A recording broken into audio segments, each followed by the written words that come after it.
tinfoil hat. Oh, fuck are you guys even talking about?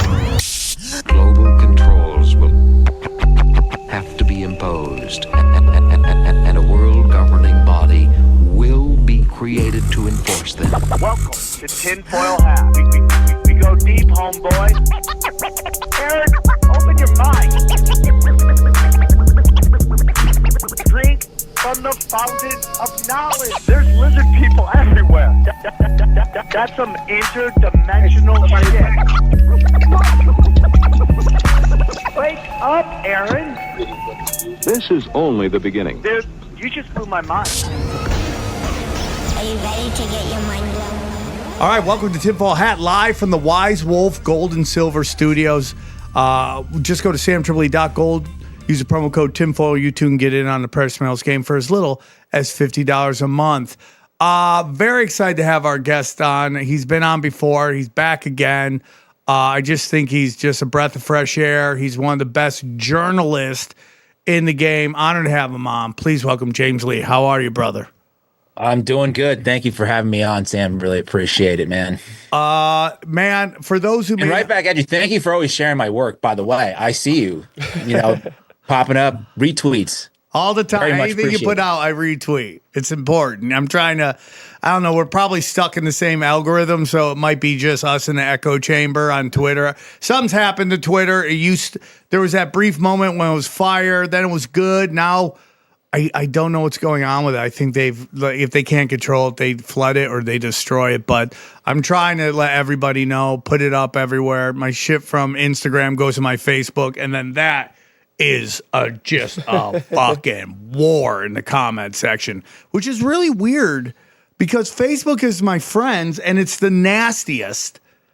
The things that people say to me is just unholy, dude. Do you read the comments? Well, I just know there's certain people that like to come in and just call me a fascist or a racist. And it's really funny to me, especially the racist thing. I'm not. I love everybody. I just don't care if you call me a racist because it's been thrown at anything that you don't like. So it doesn't really.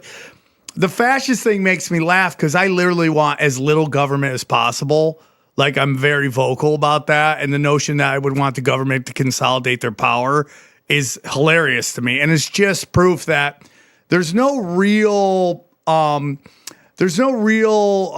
initiation into the discussion. Just anyone can walk in this kind of era of arrogant ignorance that we have right now. Like everyone's instantly an expert in everything all the time. Like there's no like research. It's just like, I don't like this. And they just yell. And it just makes me laugh. Because they kind of build the argument after they've decided what they believe. You know what I mean? It's and you just watch people with old data or propaganda data. And you're like, that's just propaganda, what you're saying right there. And you can't, it's the old saying, it's easier to fool someone than to convince them they've been fooled. But anyways, James, for those who may not be familiar with your work, those who live under a rock, can you tell us a little bit about yourself and where our listeners can find you? Absolutely. Well, you can find me right now on YouTube, Instagram. I just got on Facebook because I was told that's where the place is to be, apparently, according to Sam. That the comments are popping off in there. It pops off, dude. And I'm on X, recently banned from TikTok because I was apparently, crossing the line too much there. But a little bit about what I do. Essentially, I just do, research, open source research. Everybody has access to this kind of information, and I make videos about what I'm learning about. So essentially, it's just citizen journalism is what I call it. Just trying to make sense of the world, trying to figure out what the PSYOP is, the PSYOP within the PSYOP, and hopefully trying to unite people. I'm trying to figure out ways, honestly, to make people realize that we just have more in common than different, and they're trying to divide us on purpose. That's ultimately the goal. That is the goal. That is the goal. Everything must be looked through in a demoralizing lens. How are they trying to demoralize you? So you were on a internet show. What was that you just got let go from? Breaking Points. Breaking Points. Now, I found that very weird to me because Crystal or whatever her name is seems to be anti-Zionist.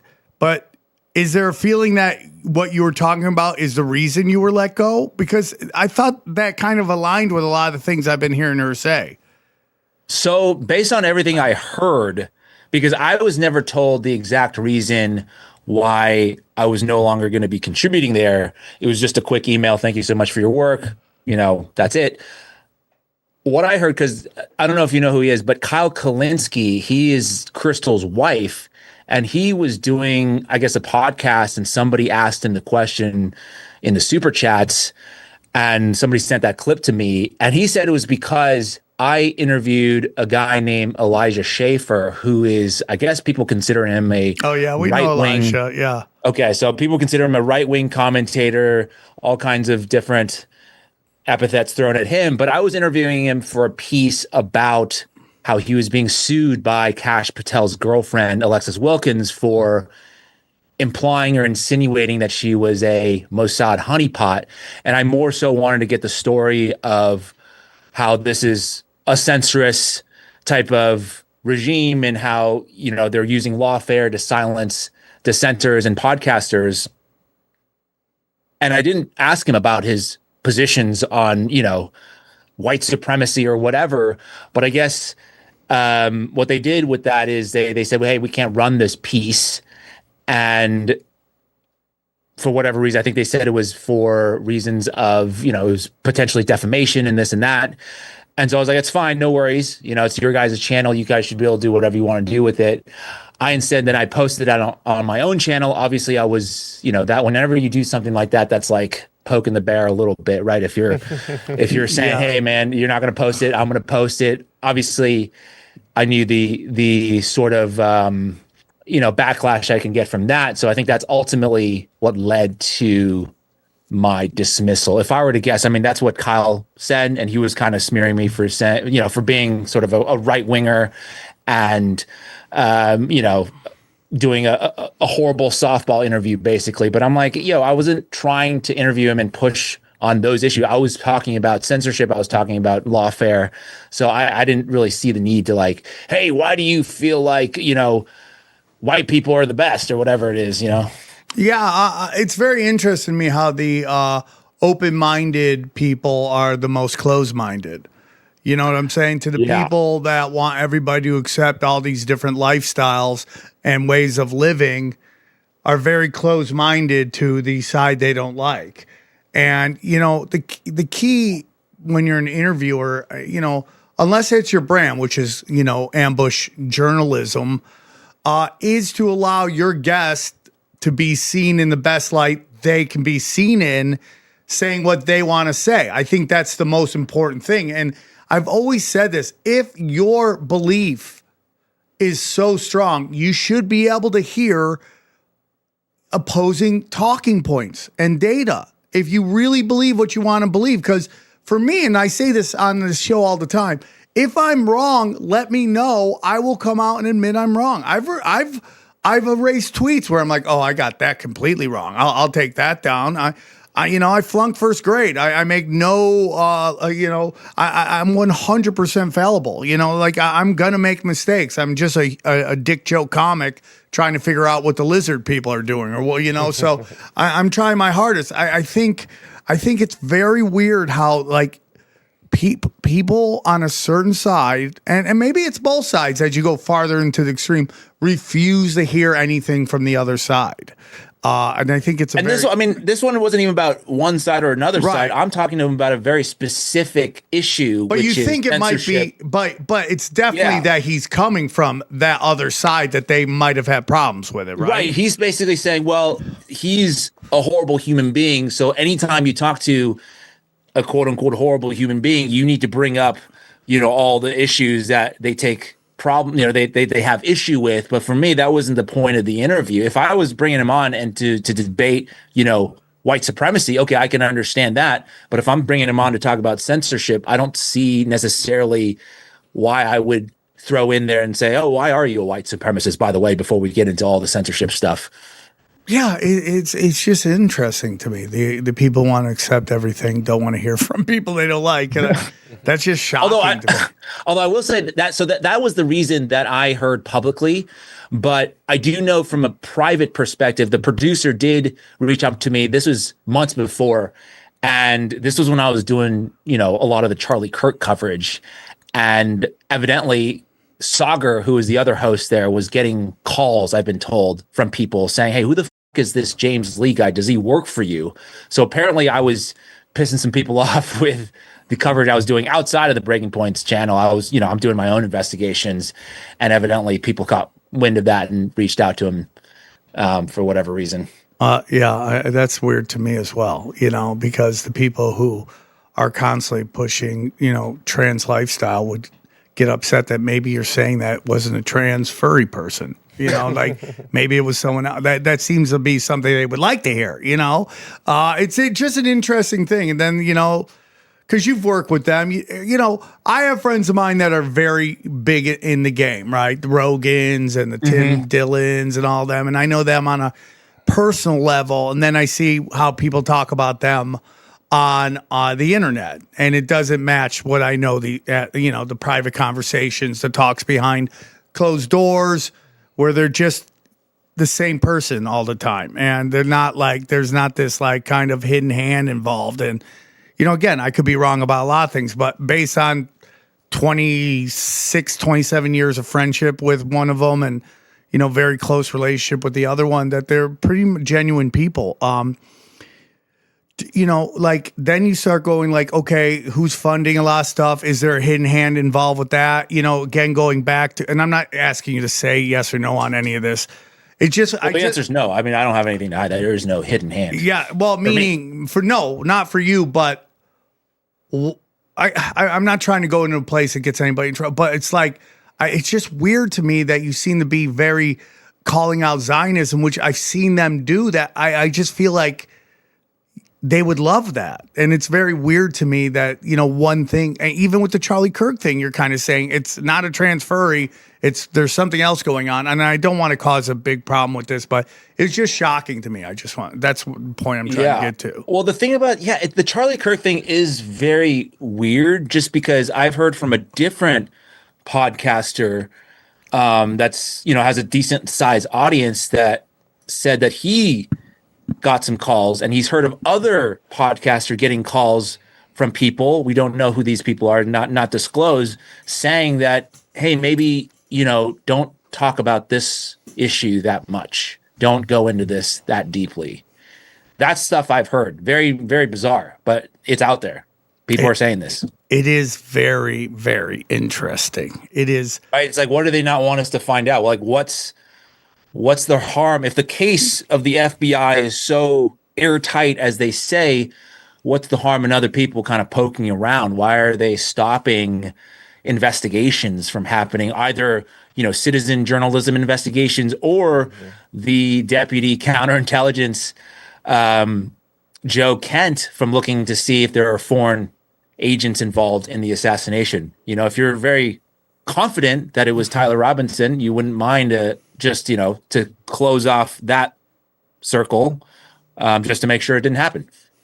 Yeah, it's definitely an enigma. It's a very weird puzzle to try to solve for sure, and it's very deep. So James, you do excellent work. Obviously, you were cited on Rogan, which I was super happy to see. They made fun of your hat. Shane Gillis. I'm all day, man. That has going to be with me for life. That was a decision that I made at one point. I was going to do the hat just so people could recognize who I was right away. And, I think that's going to always remain. And I'm good with that. And the whole point, too, I don't know if I talked about this, Sam. You, dude. Yeah, the whole point of that is like, I don't necessarily want to seem authoritative even, because I want people to have doubt about what I'm saying so they can look it up for themselves. I don't want to dress in like a suit and tie and pretend I'm super authoritative to get people to believe in me through kind of more of a visual cue. I want people to really look at the information and judge that. Yeah, and that's why I think it should be. Like, I would like to have as much data as possible so I can make my own decisions. And it just seems like there's just a bunch of people that just want to be told what to think, and it's because their lives are so busy, they don't have time. Like they used to really like when they would go home, watch 1 hour news, and feel like they were educated on what's going on. And then over time, we realized that was all propaganda. That so many of those guys that we grew up with reading the news to us that were our trusted name in news were Mockingbird assets, molding the way we see the world, energy, and all that stuff. And you would think that people would be like, okay, I just want to hear the truth. Like, it just seems like I want to find a lighthouse in a sea of shit. You know what I'm saying? Like, I just want something that can show me the truth. But I think people in a weird way love the status quo. They're comfortable with it. Well, I mean, I think sometimes the truth is really uncomfortable to hear. They rather, not believe it, right? If it's going to shatter their worldview, or if it's going to make them really think about all their preconceived notions of some topic, I could see why people would reject the truth in search of comfort. I could see that. As from a human perspective, I could definitely see that.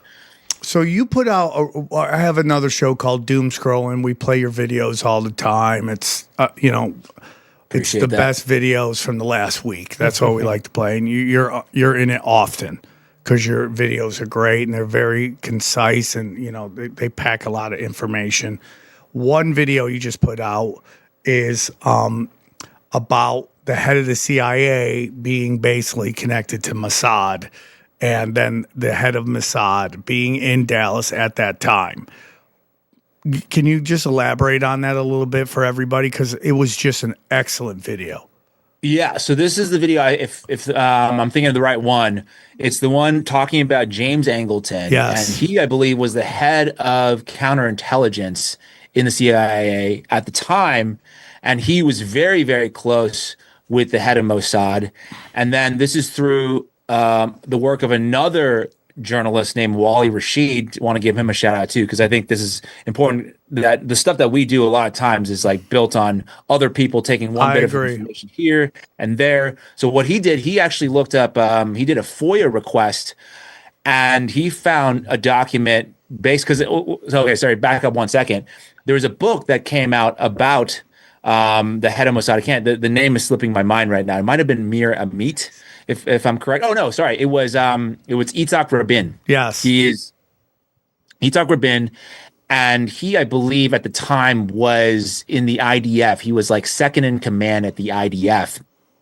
And his wife wrote in his memoirs that that he was in Dallas mere hours before Kennedy was assassinated. And that's just public. That is in his memoirs that his wife wrote.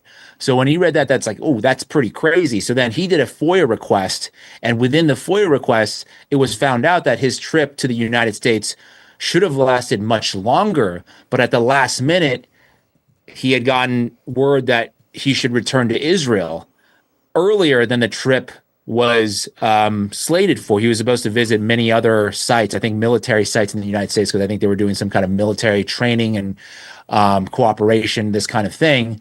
And so that to me really was bizarre in that, okay, so if you're calling somebody back ahead of time, right before this assassination, he was in the city, maybe did they know about it? I mean, that's obviously the next step that you would ask. And then there was also that piece of the puzzle where a British television station got a tip, I think it was like 20 or 30 minutes beforehand, saying, hey, there's going to be big news coming out of America.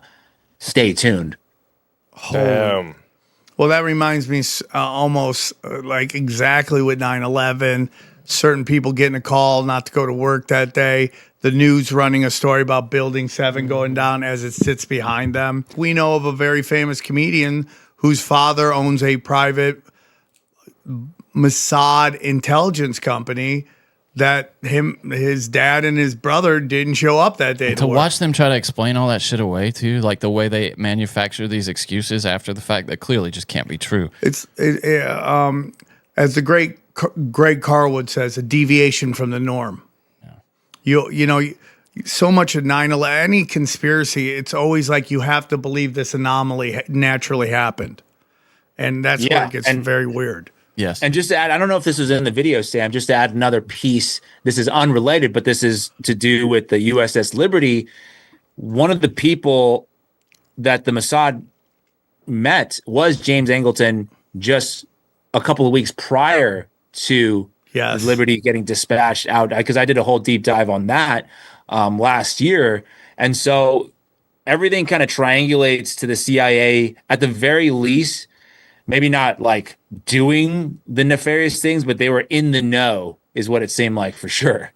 I just feel like Mossad, CIA, and MI6 are all just the same organization, just with different names and different locations, just to connect with the local population. But I think they all work together. And I mean, I don't know where you are in your journey. If there's a spiritual side to it, there seems to be some kind, obviously religious stuff involved, but there seems to be a big spiritual warfare going on with a lot of this.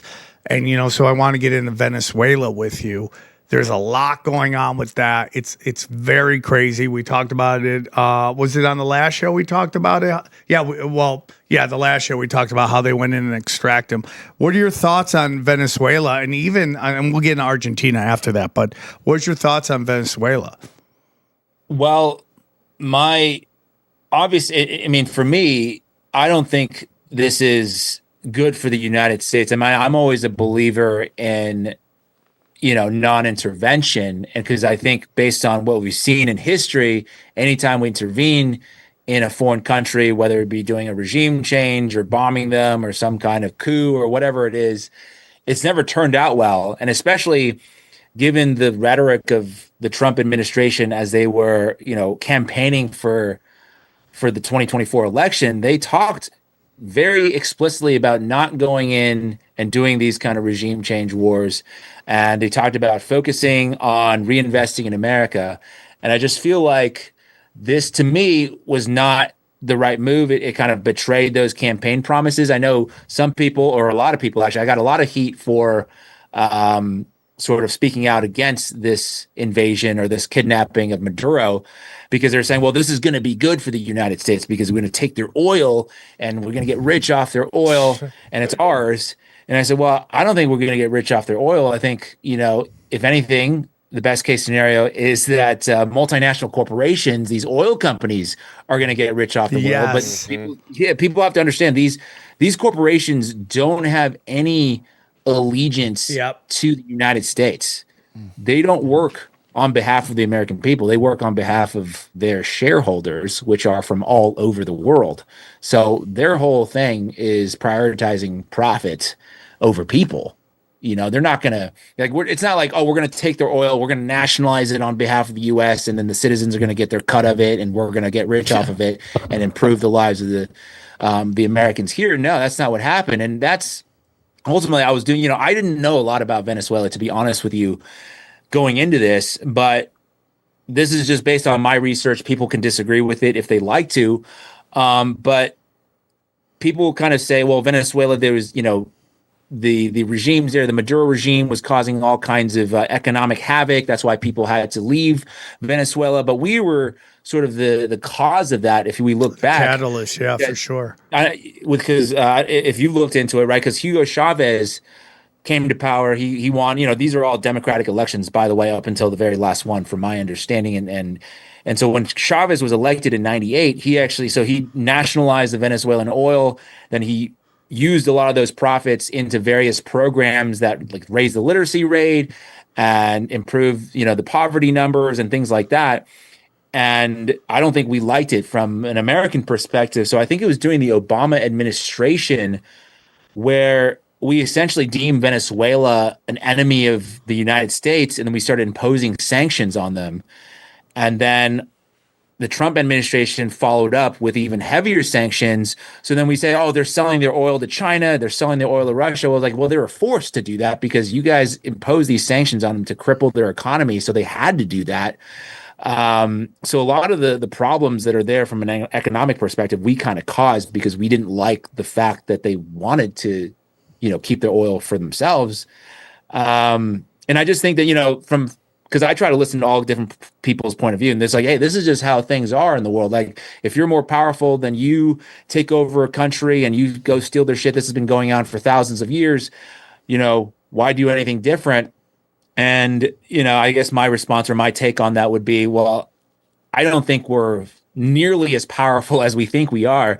And I think it's just a much better route if we were to do it in a diplomatic way. I think Maduro had said, yeah, we'll sell you our oil, and so I would just say that would probably be the better option for me. But this is, as a non-expert looking at it, this is what I think about it. Well, and the arguments you put forward are the arguments I hear, like, oh, it's good for the country. But when has that ever been an excuse for violating another country's sovereignty, and not with no declaration of war? It's just another illegal incursion. Greenland, I think he's serious about Greenland, dude. Well, he's definitely serious about Greenland, yeah. And the people defending it are like, well, do we want the Russians or the Chinese in our backyard in Greenland? It's unbelievable. Are we really talking about invading a peaceful country that has done nothing to us and just occupying it? You'd have to occupy it. I can't believe that's even on the table for so many of the people that bought what the president sold us in the campaign. He campaigned completely opposed to all that. He's like, we were just concerned about America first, and now America first means invading Greenland. Apparently, I am shocked by the lack of memory with everybody. Yeah. Anybody over 40, anybody over 30, maybe. Anybody with a book to read, read the news. It's just absolutely shocking to me how they just accept these things like it's not the same thing that we've been doing the last 20 years. It's shocking to me. Like, anybody thinks it's okay. And then Barry Weiss, our last guest was really great, but he's like, they're just murdering people in Iran. And I want to always be respectful to guests. Anybody comes on, I'm very thankful. This is not like an attack interview. I'm never going to do that. I let everybody shine the best they can. So I said it in a nice way, but it's like, you're going to trust Barry Weiss to tell you how many people have died in Iran? She's so obviously captured, 20,000 people dead. Like, dude, you're just believing the dead babies in the incubator story all over again? It's like shocking to me. And the real problem is that everybody I see calling for war, none of them will go fight this war. None of them. Go Clay Travis. You think this is a great move? Get on a plane and go fight the fucking war. Be the first one on the front line. You think it's such an important, such an important war? Get on the front line, Mark Levine. Get on the front line. But it's never that. It's let's send the poor kids to die for the rich bankers. So it's just shocking to me how everybody is convincing themselves of that. It is very interesting, and I don't think it's even necessary. Like, for example, what do we want out of Greenland? Whatever we want out of them, they're going to already do for us. They're already a NATO ally. So if we want to put another military base there or whatever, I'm sure they would let us. If we wanted to say, hey, we get first dibs when it comes to natural resources that are there, the rare earth minerals that are abundant, I'm sure they would let us have first crack at it as well. So I don't really understand, even if I were to take the position of like, yes, this is like the Monroe Doctrine or the Donroe Doctrine that some people are calling it. Donroe Doctrine.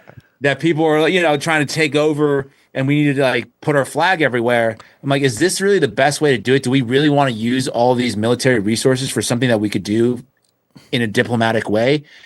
And, maybe divert some of those resources to rebuilding roads and bridges in America? Is that such a bad idea? I don't know. Hey guys, I want to tell you that crypto is the Wild West, and you need somebody that can take you through the dangerous territories, show you the right path to go, and that's our good friend James McMahon and Copy My Crypto. Let me tell you about Copy My Crypto. Listen, guys, has it pissed you off to watch crypto fly up in price for over a decade and you've still done nothing about it? Yeah, it makes sense. Crypto is complicated and really boring. But here's the good news. You don't need to know a thing about crypto or to make money like so many have. The copymycrypto.com membership site shows you the exact cryptos that YouTuber James McMahon personally owns, which means you just copy him. It's like having a big brother who knows what he's doing. You don't need to know a thing about crypto or how to invest. You just simply copy along. So let me tell you about James, okay? He runs Crypto with James YouTube channel, which has like 100,000 followers on it, like subscribers. It's unbelievable. In the summer of 2020, he told his viewers to buy 26 cryptos. Had you put in $100 in each one, it went on to be worth over $123,000. Of the 26 cryptos, his top pick of the year, the one he singled out, called Phantom, went up 692 times from when he said, okay? That one call alone retired a number of people, including guys in their 20s and 30s. Remember, this is public knowledge. You can go on YouTube and verify this yourself. So if you'd like to join the over 3,000 members who copy James, then pause what you're doing and head right over to copymycrypto.com/TFH. That's copymycrypto.com/TFH. That's TFH. You'll not only find proof of everything I've said, but our viewers get full access for just $1. Okay? Yes, you've missed out on Bitcoin. That's fine. You can even get a little piece, but don't even worry about that. But there's over 2 million other cryptos. Do you really think you've missed out on all of them? Guys, don't waste any more time, okay? Go to the site and read it for yourself. Once again, that's copymycrypto.com/tinfoil hat. It's ended money worries for so many. It just may do the same for you. And we thank him for sponsoring the show.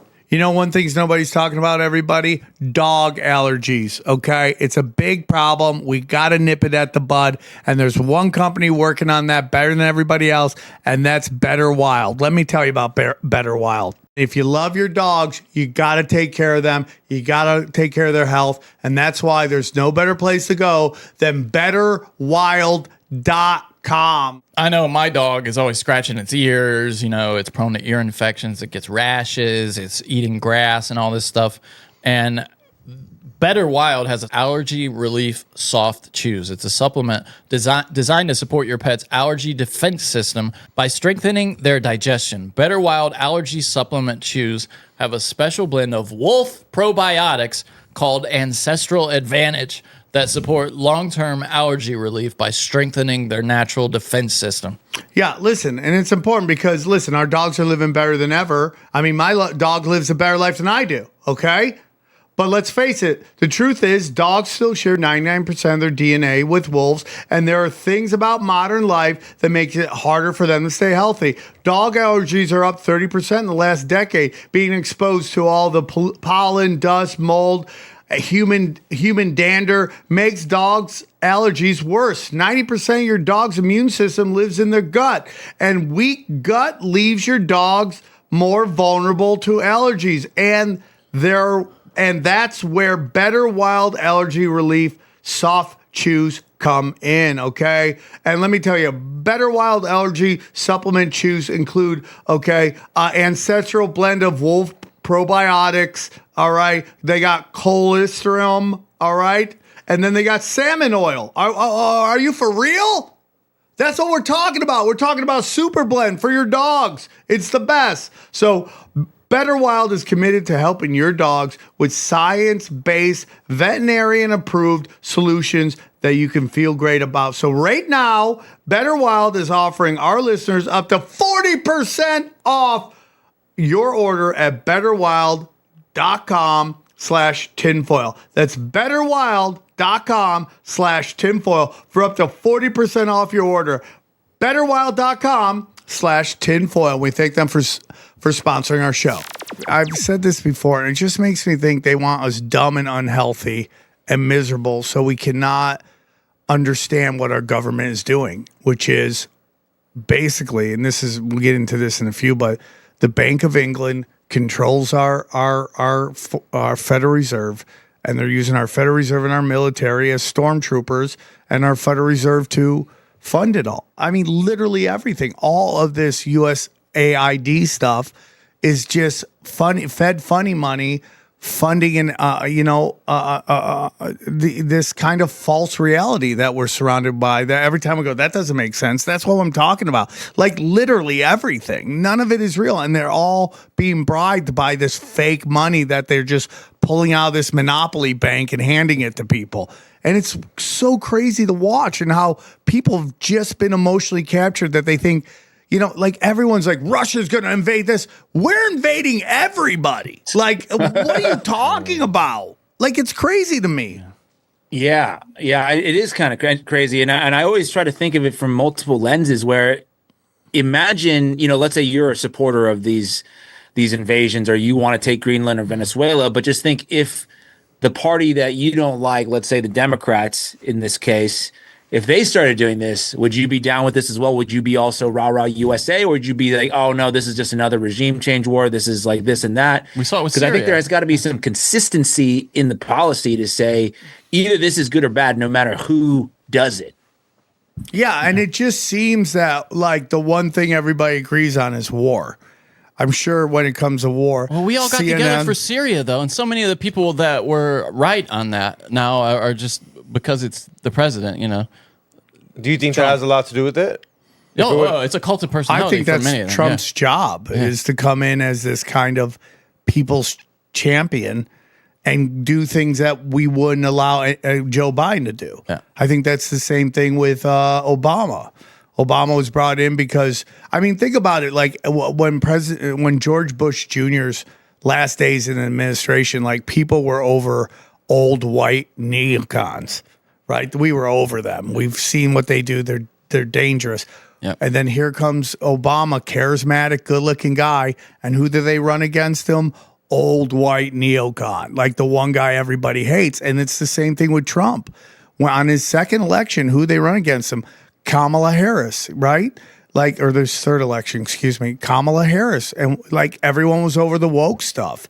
And you run the most woke person saying that we should give, illegals, sex change operations. We should be funding that. Like you're just driving everybody to the point where you wonder if that's the purpose. You can look at certain elections and go, they got them in for the. I think that's why George Bush ended up winning Florida Jr. because they knew 9/11 was coming. Same thing, And you look at this immigration situation. It's like it looks like.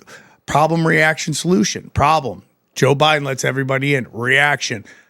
Immigration crime everywhere. Solution. ICE cracking skulls everywhere. Like it just seems like it's just this long game that gets played over and over again. We just keep falling for this kayfabe all the time. Without any nuance, too. It's like ICE, okay, maybe we do want them to get people who have committed crimes out of the country. Do we want, and then so if you support that now with a lot of people, you have to support them no matter what they do. You can support them busting heads on sidewalks and shit, and that's not what we want. We want them to surgically go in and get not like Rogan's getting destroyed now for saying that comparing them to Gestapo tactics, which is with the ICE. Yeah, with ICE. Dude, you're let me see your papers. No, totally. Yeah. Let me see your papers, dude. Are you? Where are you from? I'm from Chicago. Are you from here? Let me see your paper. What? Again, this is like about getting you comfortable with them black bagging people. Once you're okay with that, they do that with everything. Not to get too deep in conspiracies, but even though it's tinfoil hat, I don't want to go there right now. But it's like the whole thing is to get you okay with them doing something against people you don't like. And once you accept that, boom, they just turn around and do it to you, and you're emotionally captured again. That's what all this illegals. Oh, dude, we need people like, we need ICE. We need boots on the ground in America, bro. What are you doing? Go around and find out, bro. Yeah, it's just really crazy to me. Well, I think it is kind of crazy. If you look at the Democratic elite, when I mean the people in government who are Democrats, they don't necessarily oppose the ICE policies either, because both parties, they want to consolidate power, they want to accumulate power, and they both want a police state, more or less, right? If you look at it, these issues in ways that maybe you just toss the conspiracies aside and you just look at, all right, so who's going to benefit from this? Well, here's what's going on. What's happening with ICE right now is just going to make everybody turn against even the people who maybe were for deportation. They were, they're fine with the idea of like, hey, we have a bunch of illegal immigrants here. We need to remove them from the country, but we obviously want to do it in a safe and an efficient way. And that's not, basically, shooting people in the streets and doing that kind of thing. this is going to make people more sympathetic to immigrants. And I always question, well, maybe is that the idea? Is that maybe something that they want? Because if you think about Trump and all of his donors, they also are business people for the most part. And business, they like immigrants because immigrants lowers the effective labor. wages. Yes, exactly. Cheap labor. So maybe they want people to turn on this idea. They want to obviously have a show for their base, right? They're doing this stuff. I'm not even sure how effective these raids are. Are they actually getting people, or are they just like, beating people up and what's going on there? And so one side I'm like, okay, so this is probably going to drive more sympathy to immigrants, and that could probably work out well from a business perspective. On the other side, you're going to have people in the streets protesting this kind of stuff because most people, like Rogan was talking about, we don't want the Gestapo police. We don't want to have to show our papers and then, Nazi Germany style kind of thing. And so people are going to protest that. And with these protests, well, that's just going to legitimize the need for more police, more surveillance, this kind of thing. So you're going to create a police state, and you're also going to help out your business buddies. I mean, this is sort of a conspiracy that I'm talking about, but that's who's going to benefit. One thing they did stop was anybody crossing the border.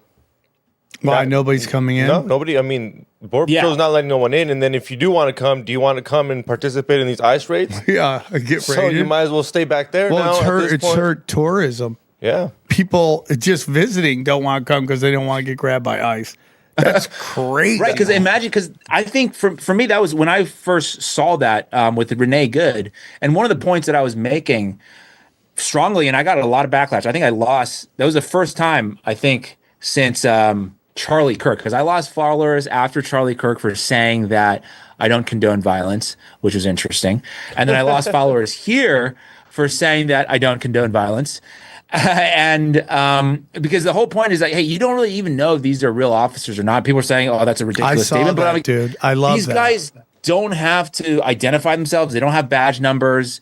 You don't even know who they are. They're masked. So like, why would we want to accept this? If you want to go and detain somebody, you identify who you are, you say you're law enforcement, you have the process in place just in case, right? Let's say you are somebody who's just caught up in the melee. Now they're just snatching people and you're going to throw them in a detention center somewhere and you don't have any due process. And now you're in jail for months without a lawyer. Let's say that does happen. Kind of stuff that let's say that happens. You're walking down LA, you get caught up. Can you sue? If you're in a detention center, because they're not nice. I'm sure they're not feeding you well. I'm sure you're not getting taken care of. Can you? Good luck. That's what I'm saying. I think you got taken out. I think there's a new law in California that says like if you've been injured or hurt by ICE, you can sue. Like if you are unlawfully detained. Yeah, I mean but that's like months later. I mean, like that's the best case scenario. If you have the funds, if you have the resources to pursue that kind of lawsuit, I'm sure it's not cheap to get into the justice system and seek the legal recourse. Those things are quite expensive. Yeah, and you look into like domestic terrorism. I mean, like both these parties are pushing that. I mean, you got the governor, the Michigan governor kidnapping, which was a giant intelligence agency psyop, and then that guy who ran that, which is interesting, right? Goes over and starts running January 6th. Like they love to fail up. It's unbelievable. But now you got Pam Bondi going, we're making a list of people. A naughty list. Right? That list was already created. Well, that list has our name on it for sure. My FEMA camp number is going to be in single digits. Number 9, Sam Tripoli. But that's what it's for. It's really this attempt to get rid of the Constitution, in my humble opinion. That gets in their way of doing everything they want to do, complete another lockdown and control. But it's all been done on purpose. It's like they're just working together. Again, these judges and these Democratic leaders, and like this idea that like we can reduce law by not enforcing the law, and they're like crime's down. Well, yeah, because you're not arresting people anymore. That's why. It's not like they're actually committing more crime because they know you're not going to arrest them. And it seems Bolshevik to me, to be honest with you. You can't attack America, so you have to weaken it from the inside. And that seems to be what's happening. It's crazy to me. Yeah, it seems like everybody in power is just kind of, strip mining the place, ransacking the country, right? It's a beautiful country. It's got a lot of good things going for it still. And it seems like people are just stealing for themselves. They kind of know in the end, it's like, oh yeah, it's going to collapse. So I'm going to get my bag before it completely goes to shit. That seems to be kind of the vibe that I'm getting. Last chopper out of Saigon kind of deal, just like let's get it while we're getting good. Yeah, but the question is all of these things, you collect all this money and then the money's not worth anything, so what do you got? Well, I mean, we're just going to talk about but you're gonna Trump is already openly talking about what was conspiracy just a few months ago, just converting it all to on chain and paying it off with crypto, which is like, then what do you if you were? That's exactly what Russia said they were going to do. Yeah, isn't that crazy? Like we played that clip on BS of what was it, Putin or was it? No, one of his financial. Yeah, it was like they're getting ready to put it all on chain and just stick everybody. By the way. I'm not cool with it being moved to crypto, but the Federal Reserve. Oh, totally. Yeah. I mean, why? This is fake money. You're telling us we owe you fake money. Like, how about we say go fuck yourself? But then what coin though?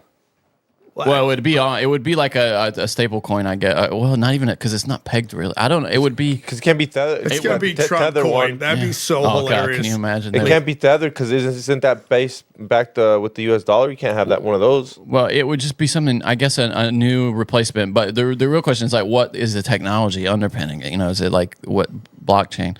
And I mean it's fascinating. Yeah, I mean it seems like they're just creating a new piggy bank, basically a new cash register to pay off this other one that's up.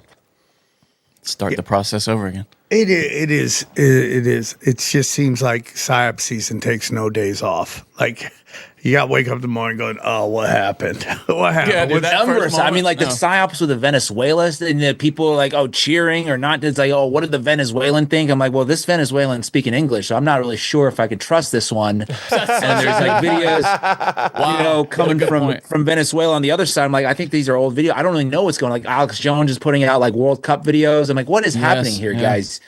And also, by the way, I don't even think that's like a good barometer to how to make decisions or to justify some kind of action. Because if Trump got kidnapped, there's going to be people who are happy about it. And you just put those people online and you say, oh, that's good. That's not a good justification to go kidnap a leader. It doesn't matter if I can find, a Miami Venezuelan refugee who likes this. That's not how I'm going to base my foreign policy decisions. Right. No. It's illegal. Well, it seems like none of their tricks are working anymore, which is both great and scary at the same time. Because there seem to be like, if they could lull us into this, that's fine. But now they can't. And that's why they got to buy the platforms. That's why they got to buy the algorithm, right? Larry Ellison with TikTok, and that's how Larry Ellison with everything. With Paramount, and now they're going after Warner Brothers, right? They need to control everything. That's like the only play they have left. If you can't, influence, then you have to really just control, right? What was that? What's that one quote? Was it an Orwell quote or somebody had a quote? It's like, tyrannies rule through fraud and force, but if the fraud gets exposed, the only thing left to do is force, something like that. Yeah, well, that's exactly what I was thinking. 100%. And now you have all this fraud coming out. And it just seems like so beyond any understanding. Like it is so bad. Like I didn't even know there was that much money. Literally that much money. Like, I mean, we're talking like hundreds of billions of dollars just being sucked out of the system into, again, astroturf this false reality everywhere. Did you see John Rockers out there now knocking doors? People love knocking on daycare doors. People love it now. It's like a fun thing to do. It's the latest trend. But it's shocking. It's shocking. Well, that is I mean, like I looked into that too, because at first I'm like, I'm a guy who has been investigating nonprofit fraud and things like that. So when I first saw the Nick Shirley piece, I was like, oh, yeah, this is great. And then I look into it a little bit more. I'm like, well, this seems really sort of inorganic, the amount of reach that has, with Yes. JD Vance tweeting it out and Elon Musk and everybody else, out there. I'm like, oh, this has to do with the Somalis. They're exposing this because it's the Somalis. If it's, rich elites doing this, no problem. But if it's the Somalis, we got to go after them. And then just so happens that Netanyahu, just declared Somaliland an independent state. They're going to put Palestinians there. They're going to put military base there. All kinds of geopolitical implications of demonizing Somalis. Because I've been trying to get people to pay attention to the fraud here in California, but the people who are perpetrating this fraud are not immigrants. They are very well-connected California elites and politicians, and nobody wants to touch this story, right? I recently just did one about the veteran homeless fraud in Brentwood. Nobody wants to touch that story because it implicates very, very powerful people in a land grab. Yeah, I mean, yeah, you were just, I saw that video where you're like, this is meant for VA houses for the homeless veterans, and it's like a rocket ship, like companies there, and a bunch of other things that they're charging. Oh, wow. Was that the video you put out where you showed all the? Okay, exactly. So this is a deed that was. From 1887. So essentially after the Civil War, they were trying to figure out ways how to take care of these disabled veterans. And so these philanthropists, they essentially deeded, I think it was around 1,000 acres of land in what is now the Brentwood and West LA area to say this land must be used permanently to house disabled veterans.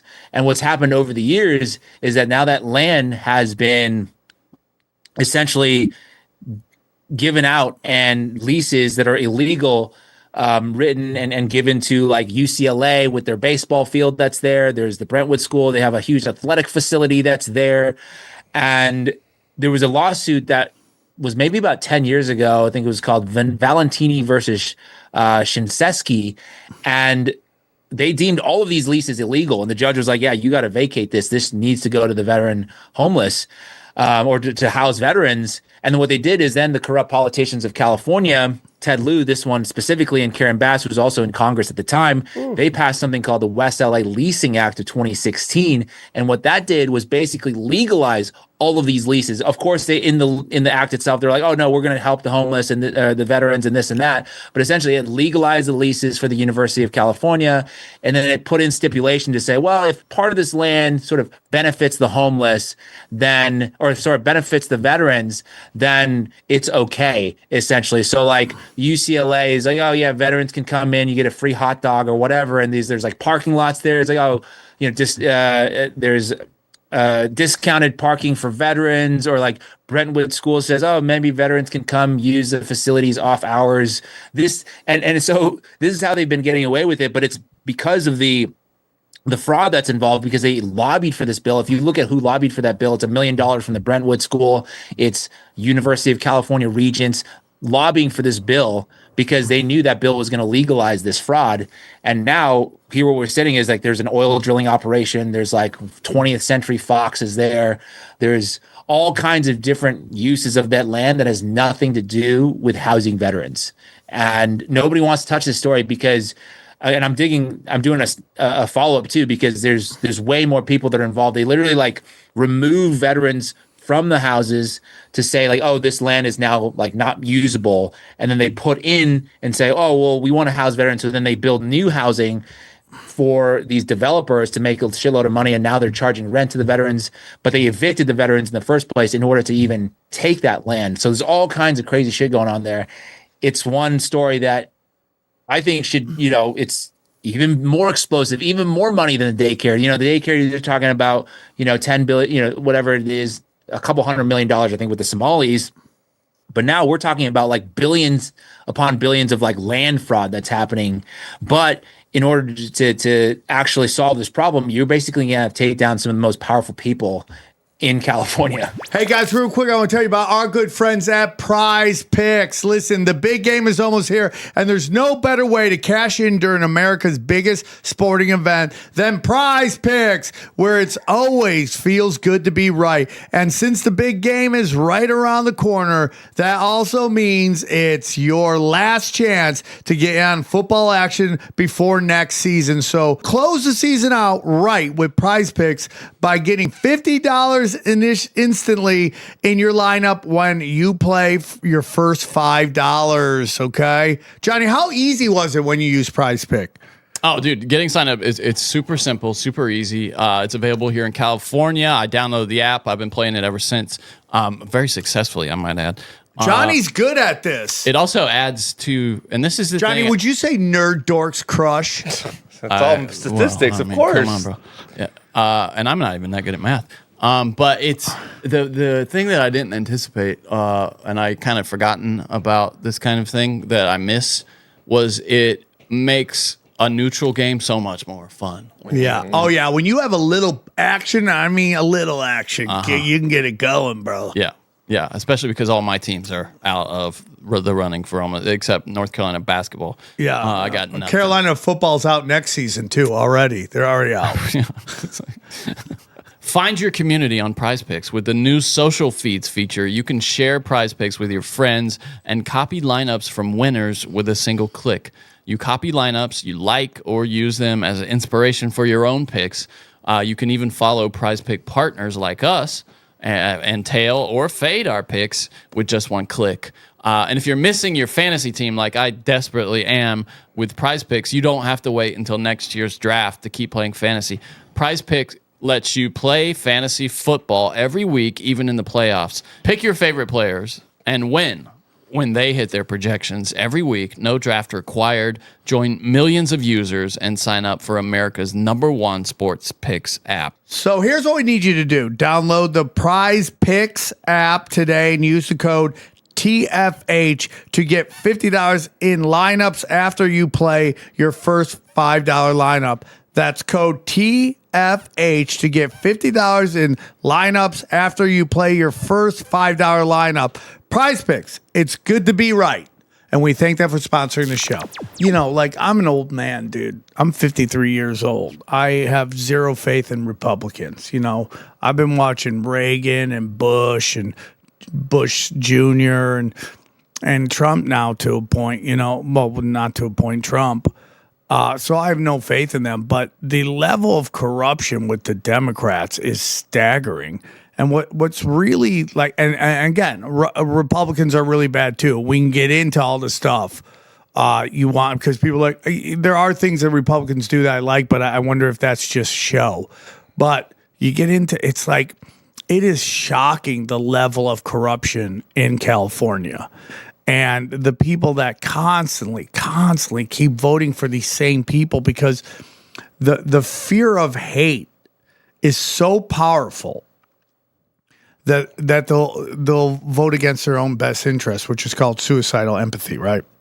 And you just see them, like, they'll get mugged pumping gas, $7 gas, and still keep voting for the same people that allow this place to go to shit. Like, you live in San Diego. How long you been there? I've been here, 20 plus years. So you've been there during some golden times, dude. I've been in LA. I grew up in San Diego, moved away for 10 years, and then I moved back a few years ago. Yeah, I've lived in LA since 98, 99. Like, I've experienced this wonderful town that is just in trouble right now. And it's shocking to me that no matter what, like, the emotional capture of Orange Guy bad, and I'm not saying he's not bad, but it's not to the point that I would go and keep voting for the same people that is allowing crime, that basically allowed Los Angeles to burn in the same way Argentina Not burned. basically. They did. I don't know if you've been paying attention to Spencer Pratt. He's been all over it. No, I'm with you, dude. I'm with you, dude. I mean, And it is shocking that she feels comfortable enough to run again. Like, she's like, let's just run it back. Let's just.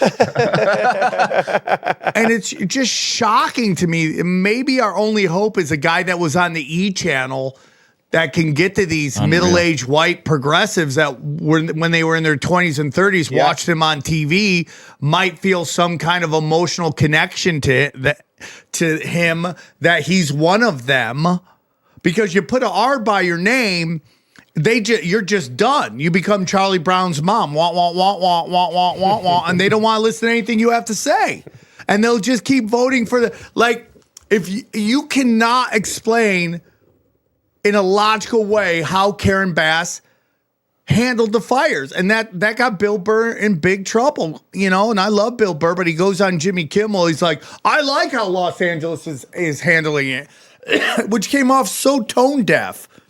And it might be, and his whole thing is he doesn't go on the internet. Well, that caught you right there, because there's so much data that says they did everything in their power, including telling firefighters not to fight the fires and arresting people that tried to fight the fires and arresting people who tried to do something.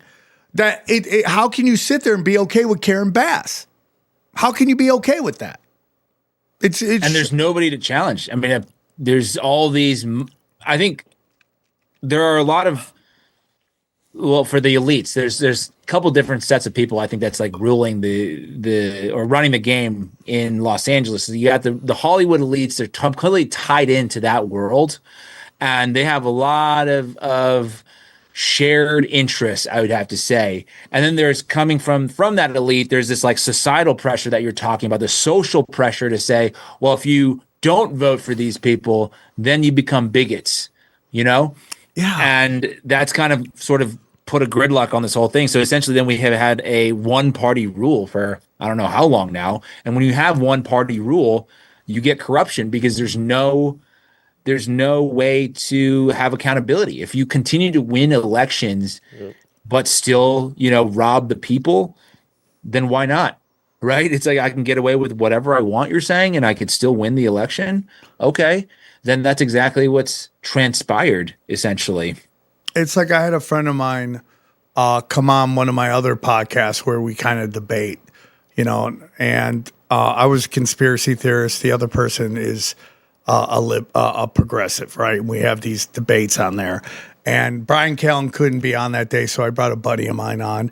And we had to discuss, and this was like kind of after January 6th. And, January 6th was like the progressive 9/11. They were just, it's like the worst day in history. I had some of the I would say some of the most intelligent people I know reading books on January 6th. And I was just like, what are you doing here, dude? I mean, like, it's so obvious it's not what they're telling you. But, these are the people that believe the system is the system is completely and utterly corrupt and racist. Yet when supposedly these people stormed the Capitol where the system was installed, now democracy's in trouble. It's this weird thing where, like, if you burn down your own neighborhood, you're fighting the power. But if you march on the Capitol where the power is, now suddenly you're a threat to democracy. Yeah, if the pig hat chicks had been busting in the Capitol, dude, they'd been right there with them. Yeah, sure. It's just a weird mental gymnastics that really, really shocks me. And it goes into California where it's like so much of these progressives are like anti-establishment in a weird way, kind of going back to the hippie movement, right? But yet they're the ones who constantly want more government. They want a board for everything. And they just want more and more government employees, which just leads to fascism, in my humble opinion. In California, the number one employer is the government. Who's going to vote against the government if everyone's employed by the government? More laws, more rules, more stuff like that. Yet at the same time, they're constantly telling us that these people who are leaders are corrupt and bigots. It's just weird. And the reason I bring that up is because San Diego now has a department where the city goes around to your trash and make sure that your trash is properly stowed, meaning that, recyclables here, trash here, but it doesn't go above the lid so the lid can close. That's just more bureaucracy. Now you just want the TSA everywhere. You hate it at the airport. Now you want it to govern your trash. And it's crazy to me because for the longest time there was kind of, and maybe I'm wrong, James, you correct me if I'm wrong, there seemed to be like a red flavor to San Diego. It's heavy military. It's heavy there. Those, which, you bring in the military, you bring in a lot of God. There's a lot of people go to church who are in the military, stuff like that. And now that seems to be changing. Am I wrong on that? Well, so there's a lot of things I want to say about San Diego. I haven't made too much content about it, to be honest. And I might this year because I'm quite upset about it. I know it's like local issue, so I don't necessarily, if people are interested in hearing about it, I'm glad to dig into San Diego corruption. But in terms of the trash, this is I know other cities are going to find this incredible, but like we didn't have to pay for trash pickup up until this year. In the past, the trash pickup fees were a part of the city taxes that you paid, but they wanted to raise revenue. They budget shortfalls or whatever from Todd Gloria. They found all kinds of different ways to now increase revenue.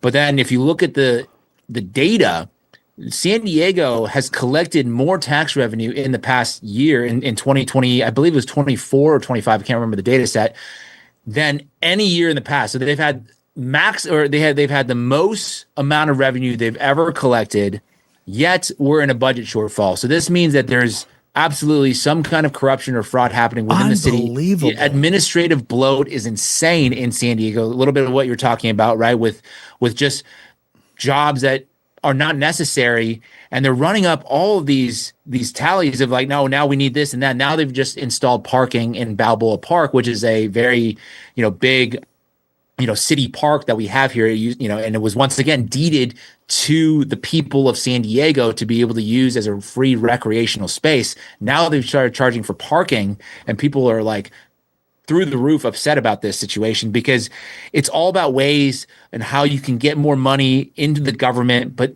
not spend it in appropriate ways. And there's no accountability to what's going on. You walk downtown, homeless people everywhere, there's something deeply, deeply fraudulent about what's going on, allegedly, but yet there's no movement to say, well, we need to audit these people, or the election time comes, they still pick the same guy.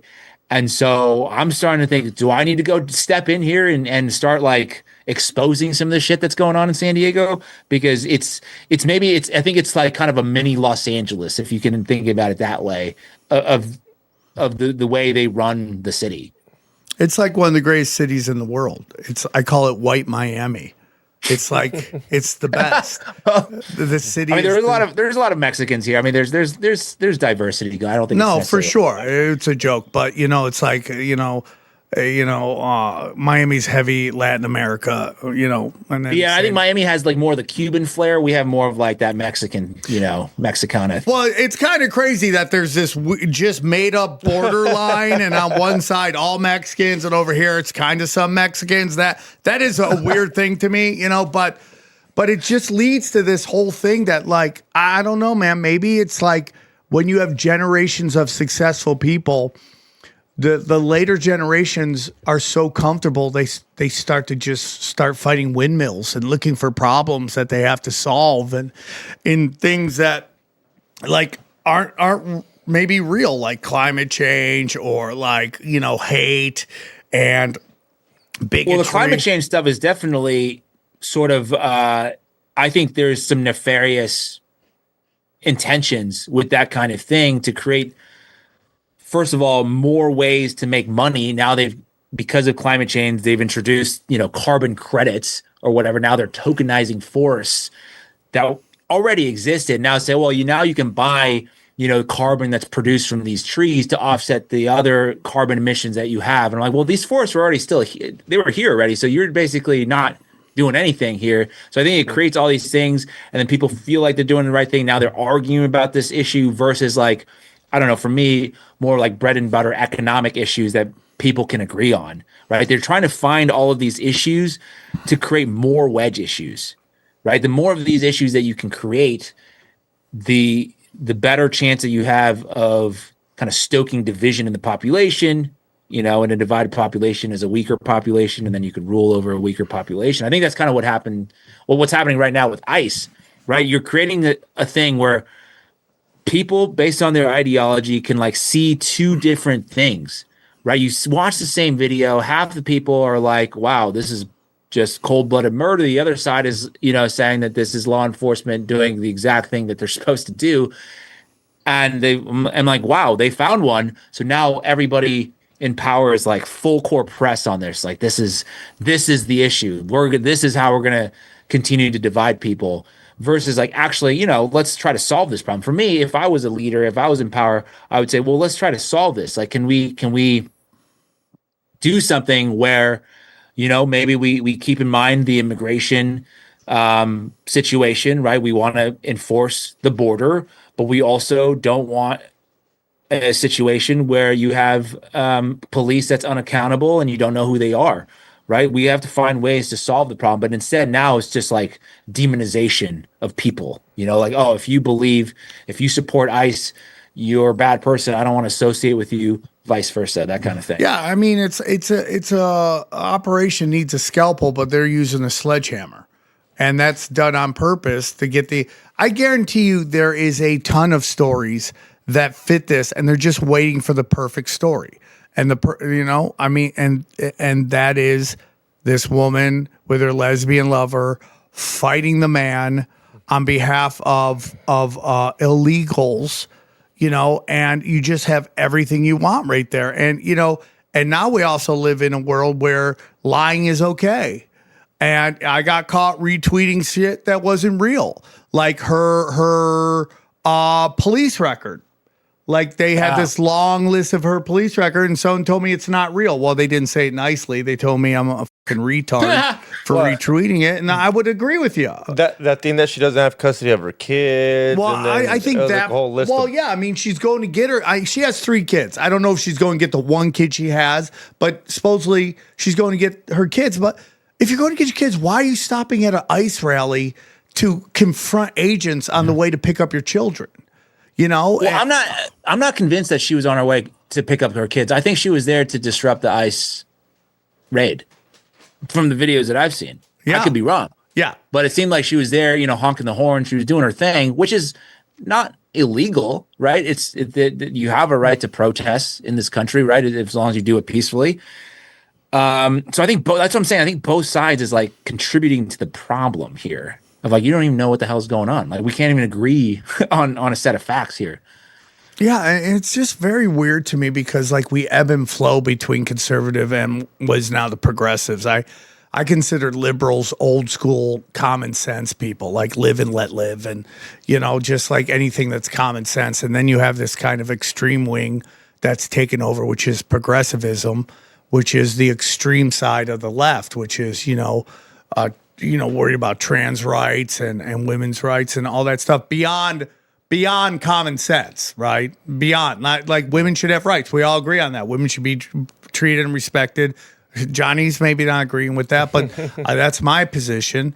And then we get into the weirdness and the deeper stuff and the stuff that really did like trans and women's sports. Women should have the right to compete and have a chance to win against biological women. Oh, we've inserted these, and now that becomes an issue. That's the side that is like far out on the left that's completely captured the left. The progressives have captured. Well, it's the culture war, man. This is exactly what you're talking about. Is they're trying to create more culture war issues, right? It starts with one thing, and it starts with maybe like issues that people agree with, and like, oh, people are coming together on that one. Let's go find another thing to divide people. I think it's just like a constant effort of them to try to keep everything off of, to me, everything off of like any kind of economic issue where we can all agree on, hey man, I think we're being freaking robbed blind here. Let's say whether through the Federal Reserve or other policies, foreign aid, this kind of thing. Israel, like, why do they have healthcare? Why do they have free education? Like, where are we paying for it? Like, what's happening here? Those kinds of issues that can bring people together to say, well, maybe we should also have the same thing, because I can't think of a better way to create more prosperity in a country where somebody's going to get well educated and somebody's going to have their health needs taken care of. So now their vitality is maximized. So they're going to go out there and, create businesses and work really hard without worrying about, oh man, if I like injure myself, I can't call an ambulance because it'll bankrupt me. So I feel like that's just not good for like, the economic growth of a country. If we were to go down, to try to just think of things in more like cynical ways of just like incentivizing things, I'm like, wouldn't that be the best thing for this country? I don't know. No, 100%. And what you're talking about is logic, and nobody's using that. They're bringing emotions to everything. And it tends to be the people who are financially stable and have been born into that, where they really never had a problem. So they have to find purpose in their life. Right. And also have you guys talked about like the protests, right? Some of the protest stuff I think is inorganic. I think it's all inorganic. Right. And if you say, okay, well, if it's billionaires funding these protests, the thing I think about is, well, billionaires, they can buy politicians. They could buy policy if they wanted to. So why are they funding protests? The only reason why you funded protests is to divide people. Why are you doing it like this? This seems Do you guys think weird. you think it's going to go to trial? Or you think he'll do a plea bar, like the cop that shot the lady? You think it goes to what was it? Well, David one thing I Chauvin? will tell you is like this did not hit the way they wanted to.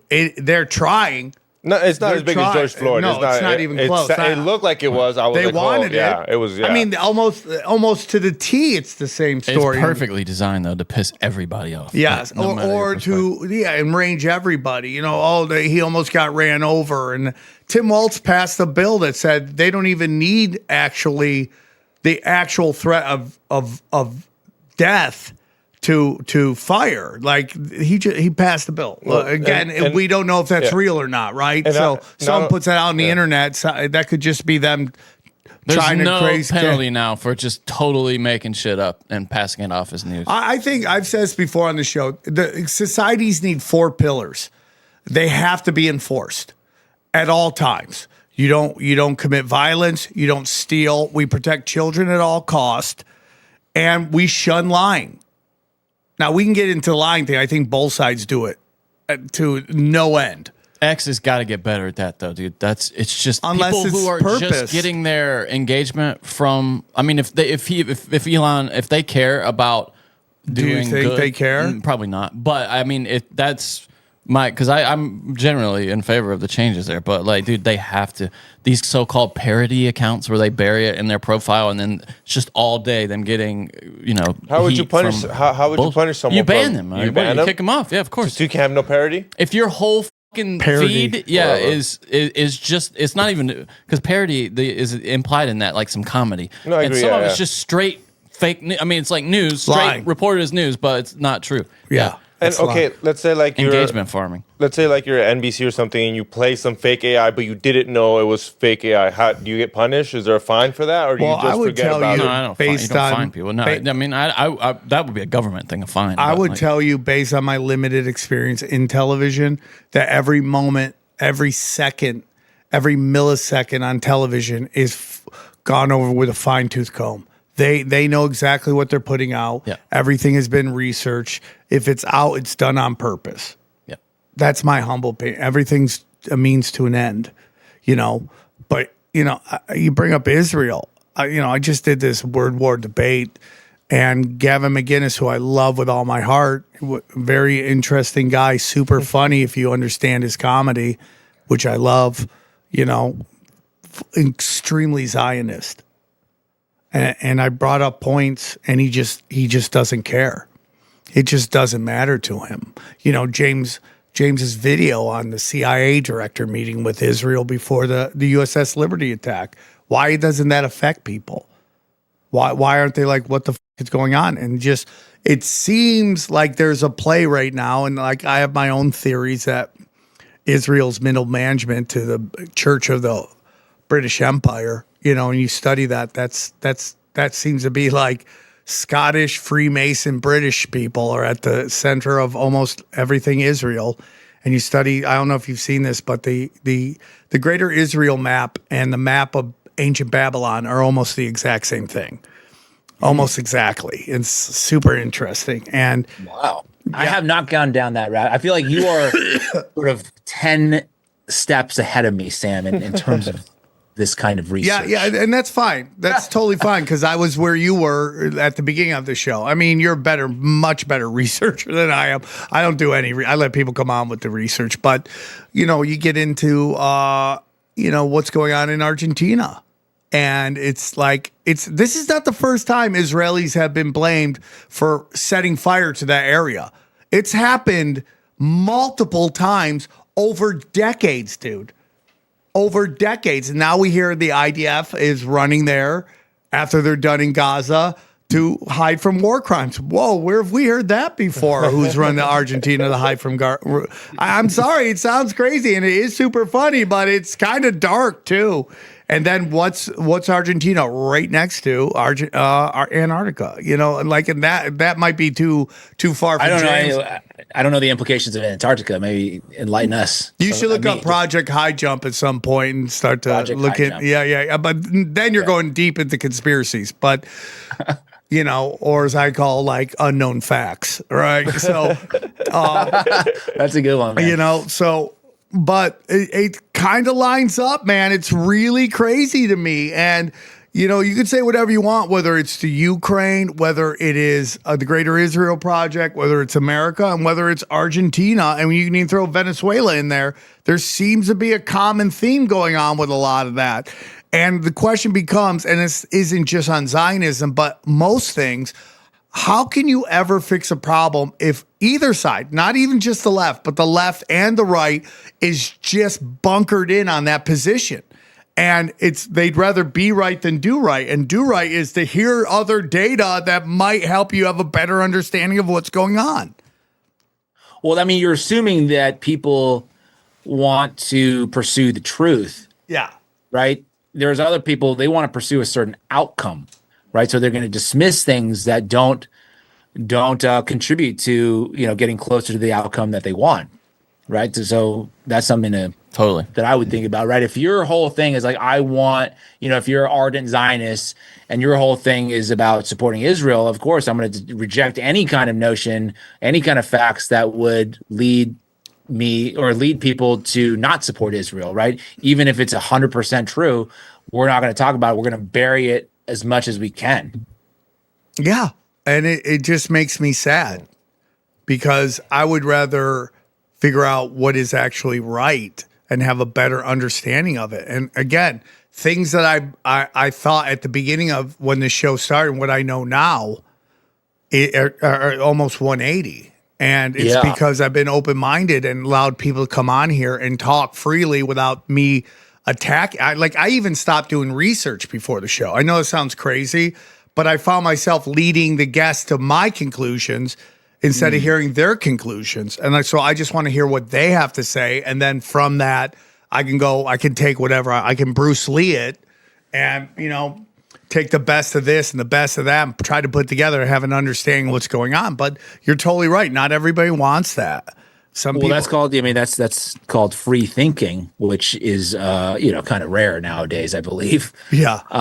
But even if you were to think about things, from the other perspective, once again, cynically, if I'm a person who wants Israel to exist and wants it to be prosperous, what's the best way of doing it? Is it censoring? Is it blowing up other countries? Is it demonizing everybody who doesn't like you, or is it finding some way to get people on your side, not through this kind of coercive behavior and deceit and covert operations, but to be more transparent? Is that maybe a better option? That's what I would think about is if I'm trying to, let's say I'm trying to stop anti-Semitism or reduce anti-Semitism, is the best way to do that to ban people, who, if you're saying, oh, certain people control the media, is it to ban those people kind of confirming that you guys kind of control the media, or is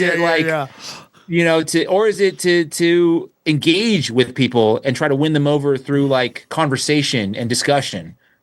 Yeah, no, I think you're totally right. I'm open-minded to, I would do more debates. I love debate. I'm not good at debating, especially after I watched this debate over Saturday. I realized how much work you have to put into debating. Well, great event, by the way. I saw some of the clips from Anna Kasparian and Pearl Davis. That really went viral. Yeah, it's gotten super viral, which is a blessing to be a part of it, and be able to be someone who helped.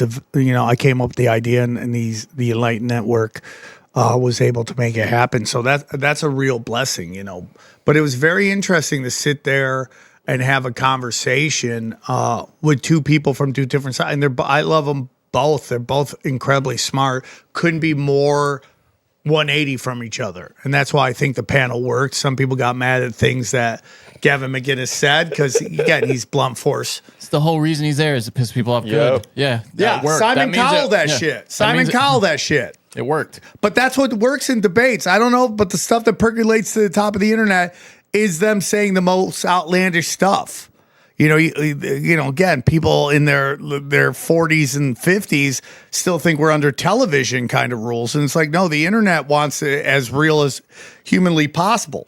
But just to have a conversation with them, whether it's like the disastrous, I think we all believe women should be empowered and showed love and given every opportunity. But there's also the dark side of that. And then the same thing with Zionism. If you said, I think Jews should have a homeland, fine. At a basic level, fine. Fine. That's what you want. I'm okay with that. But it's when we go deeper into things that are happening, that's when we start to get into problems. And that's where we start, we're bombing 5 different countries over there. There is, and then these fires are kind of crazy. Do you have any thoughts on those fires? Well, I did a couple of pieces on those fires, and that's something that, once again, I'm just, I would say I'm a pretty normie guy, to be honest with you. And I'm like, oh, wow, this is crazy. And then I'm digging into it. I didn't even know about the existence of anything called the Andinia plan. I just recently learned about this whole thing. I'm sure you guys have known about that for years. And then you just see some of the evidence, right? I always just look for evidence. I'm looking at, the leader of the national parks in Patagonia saying that, well, we've tracked for a decade the number of fires there were and who's starting the fires, and 2/3 of them are from Israel. And then I look into this NGO that's based in Israel called the Backpackers Without Borders, right? I'm looking at local reporting, people saying, well, this is really weird behavior coming from these folks that are from Israel. They're all, they're wandering off into weird areas that are restricted. They're taking photos. They're, it seems like they're intelligence gathering or something like that that's going on here. So then I try to use those things to base, well, maybe there's more to it than just, forest fires. Right. Same thing with LA. I always tie it back to that. Very from similar. Last year. Very similar. Right. I'm like, well, was it just really a wildfire, or did something happen? Was there somebody who said it, or in the case of LA, specifically the Palisades, right? It looks like gross negligence from the part of the LA firefighting the LA fire department. Sorry. And so in terms of the Patagonia, I'm like, I think there's way more than on the surface here. And it's kind of difficult to talk about, especially on the internet, where I'm getting, a lot of pressure from up top to not say certain things or get removed from apps and things like that. So I'm like, I'm trying to navigate this story carefully. And I just try to go facts first. And then naturally, then the questions come of like, okay, where do these facts lead you?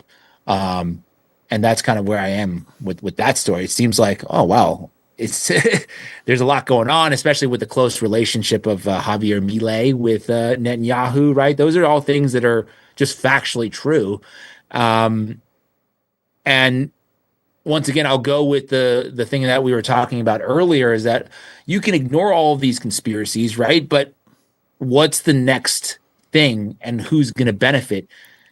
With these fires, there's going to be land grabs, right? They already said, after these fires, there could be foreign investment coming in. That's going to be allowed now. So it's like, okay, well, it doesn't matter who starts the fire. Now you're going to get a land grab. Yep. And the people who are ultimately hurt are the locals from those areas. Same with LA. And I hate to say it to everybody, not to, pour salt in the wound, but that's happening in the Ukraine as well.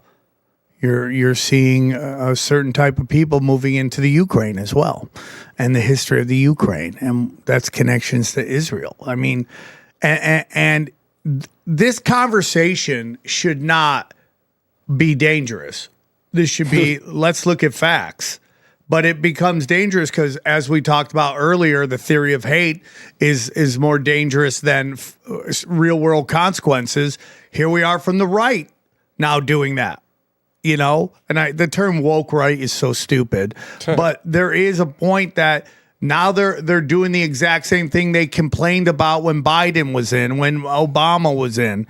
The censorship, the crying of hurting of feelings and being meanies and hate mongering and all that stuff, they're doing the exact same thing. And it's like crazy to me that people can't have conversations without bringing emotional damage to it. It's just crazy to me. Well, that's what you're talking about. Is there's like a team game that's being played here. There's no consistency of principle, right? If you're a free speech absolutist, I think I saw, what was it, God Saad? I don't know how to say his name, but he was like, I'm a free speech absolutist, except for these situations. And I'm like, well, then that means you're not a free speech absolutist. There's exceptions to the rule.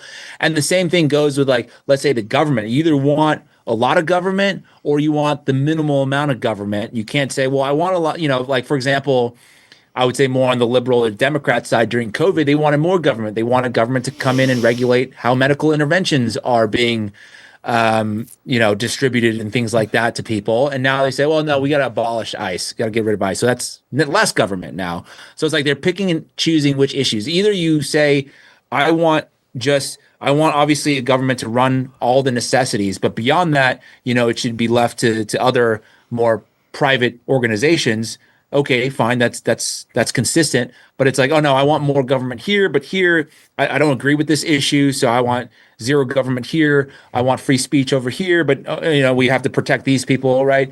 And so then that becomes just full of hypocrisy everywhere, and that's how you get people arguing. If you can get people aligned on principle, it's like, hey, this we respect the Constitution, or pick whatever it is, respect the Bible, whatever scripture that you want to use, and we stay consistent to that.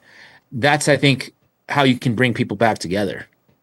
Yeah, I completely agree. And the question is, do people want to come back together, or would they rather fight with each other on who's going to decide how to get out of the burning house? That the house is burning, and they're like, no, you follow me. No, you follow me. And they just argue as the house continues to burn. Yeah. And at the end of analogy. And at the end of the day, I think we all just want to be able to live our best lives and have, raise our families and be happy. But there just seems to be a bunch of, an invisible hand just manipulating everybody all the time. And it's just in almost every aspect of our lives. And, over the weekend, my friend Nikki Glazer, she was hosting Golden Globes and she did great at it. But after that, I turned it off. Dana, I don't know if there's any reason to watch it. I don't really get. My friend was hosting it. That's I just never watched it. Yeah, it used to be a joke. It used to be you wouldn't do the Golden Globes, but then all of a sudden it's an award, so it becomes. Well, do they give a podcast award now? I heard that Amy Poehler won. That's crazy, right? No, it's ridiculous. What are we talking about? Who was on that cat? Who else was? Who the knows, dude? I mean, Amy Poehler and everybody else has been on network TV over the past 20 years. Probably. It's just ridiculous. So I just watched my friend do it, and she navigated incredible waters and did a great job. And then after that, I walked out of the room, and Dana's like, I don't even know any of these movies. I'm like, exactly. That's like if you look at like One Battle After Another, like there's a lot of propaganda in that movie. The problem is nobody watched it. They spent all this money on it, like nobody watched it, so they're like freaking the fuck out. But they're giving awards to people who failed. Like hey, great role in a movie nobody watched. It's like good movie. You're one of the few who've said that. Everyone else has been. You liked it, right? I haven't seen it yet. Yeah. Well, I mean, critics liked it, but and it's. I don't. We won't get back. I haven't even heard of this movie. I guess I don't watch too many. The big movies. Leo movie from DiCaprio. It's Leonardo DiCaprio, and it's what basically a lot of people in the conspiracy world think it was just propaganda to get people mad at ICE. That's interesting because it's got a ton of like references to Satanists, like they worship like Santa Claus, Santa Claus, wink, wink, and it's like secret societies are referenced and stuff. It's a lot of things that are like you could argue a revelation of the method. I would think it. Yeah, that's what they're saying, right? But I mean, possibly so much so that it goes the other way, like where it's I don't know. I think it maybe says too much, like to be fully propaganda. But like if you know what you're watching, it's. I mean, I'll give it a try. I think you'd find it interesting. But again, because like the so-called black hero woman is like a total idiot, and like she's a dipshit, moron. Like the one woman from it, she gave a speech about how like she's telling all the black women like we have the right to be in the room. And then someone put out the statistics of how many black women have won awards, and it's like 450 of them. Oh, dude, that clip just keeps going around of her like, when has it been that we've ever had this many women nominated? Oh yeah, that was my favorite clip. There's so good, it was the woman who did the Cocaine Bear. That's who was the was reading the. Oh, was it? Oh, okay. Yeah, the director of that, and she's like, "Guys, 5 directors are female in this category," and then the guy wins. It was so funny, dude. But yeah, man, it's interesting, James. You're doing a great job, dude. I mean. You're a very important person, and sometimes. Well, thank you for saying. I mean, I'm just trying to do my part. Like the sign behind me, right? It's just like, hey, every time you say what's true, you do your bit to help weaken the lie, right? Doesn't matter how big your voice is, you just kind of do your part. Maybe you convince one person, 2 people, and that's you just do your best, man. I think that's what ultimately. I think what I try to do every day is I just do my best. I get criticized. I've been called anything from a Nazi, anti-Semite, shit lib, just because I piss at. I mean, I go after everybody. If you know my stuff, yeah, that's how it should. Nobody's safe in terms of my criticism, other than you, Sam. I love you. Thank you, James. I think you're the fucking best. You're doing a great job. If you ever get like kind of like depressed or sad, it's just you're doing great. Sometimes the change comes very slowly, and sometimes we don't see it all at first, but then there'll be a time in which you'll realize like the impact you had on so many people, and this is how we win. Now, what that looks like, I don't know. I don't know what that looks like, but I think if they had their way, they would have had digital IDs already. Half of us would be in the gulags. We'd be on digital money. Canada would be a part of America, But if you look in England, they defeated digital IDs. Digital ID died. They're not going to do it. Did it die? I thought they were implementing digital No, ID. they said that it's done. Really? Yeah. Okay. So it works. It does work. Even with the heavy censorship of the UK, they still lost the battle. And I think COVID was a big play for them. They made a big move. It didn't go the way they wanted to. And it's like, good luck. I don't know, James, you ever throw a party before? Does it ever go the way you plan it? It never, it just crashes and burns. I mean, it usually gets their ends. Everyone has a great time, but you're like, oh, I wish we would have done this different, do that different. Now try doing that on a global scale, trying to get the entire world under one giant party, one design. It's good luck on that. Maybe at the top, everyone's stock lep, as they're all stepping together. But at the end, as you go down, it just starts to chaos assumes. And I just think, God and humanity ends up winning in the end. But I don't know how that looks when we get to the final stages. But I have faith, dude. I mean, because I think we'd be really bad by now. I think we would have a Department of Domestic Terrorism. That would have already been in if they got their way after I think January 6th was another big play of theirs that didn't go the way they wanted because it's just sloppy ass shit. Well, I guess we're noticing now. I think that's because the new media has come out and exposed things very, very quickly. Because before, they would have been able to hide a bunch of this stuff and all the narratives that maybe people are talking about in their own houses and their homes and with their friends and their neighbors, but it never gets out there with the kind of virality. And now, immediately, even with the fake videos that you're talking about, Johnny, on X, I'm more or less like, okay, well, you can post a fake video, but immediately it's going to get debunked by somebody.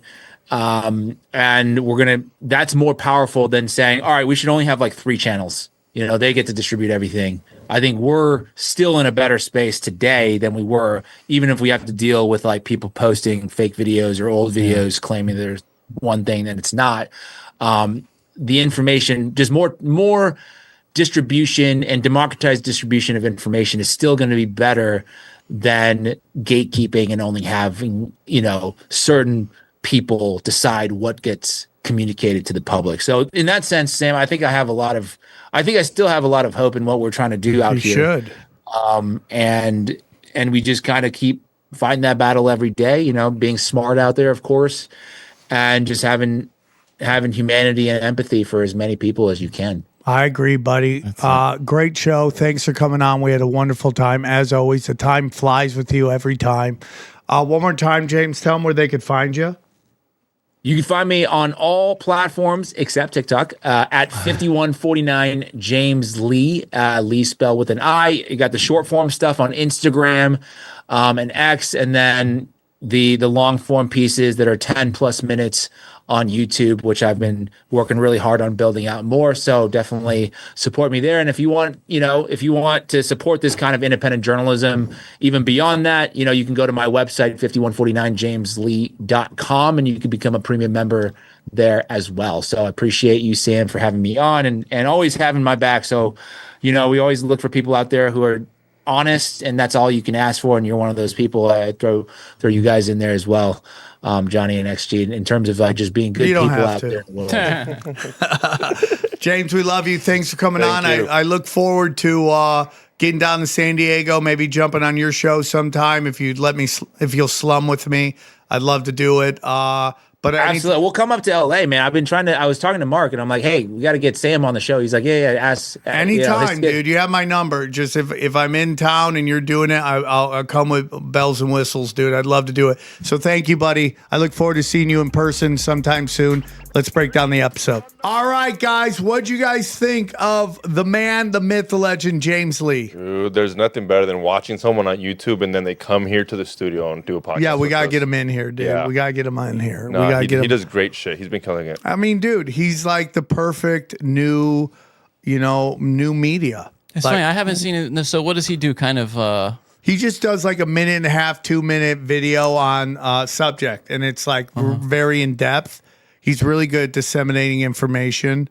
I think he's great. I share his stuff all the time, whether it's Instagram or Twitter.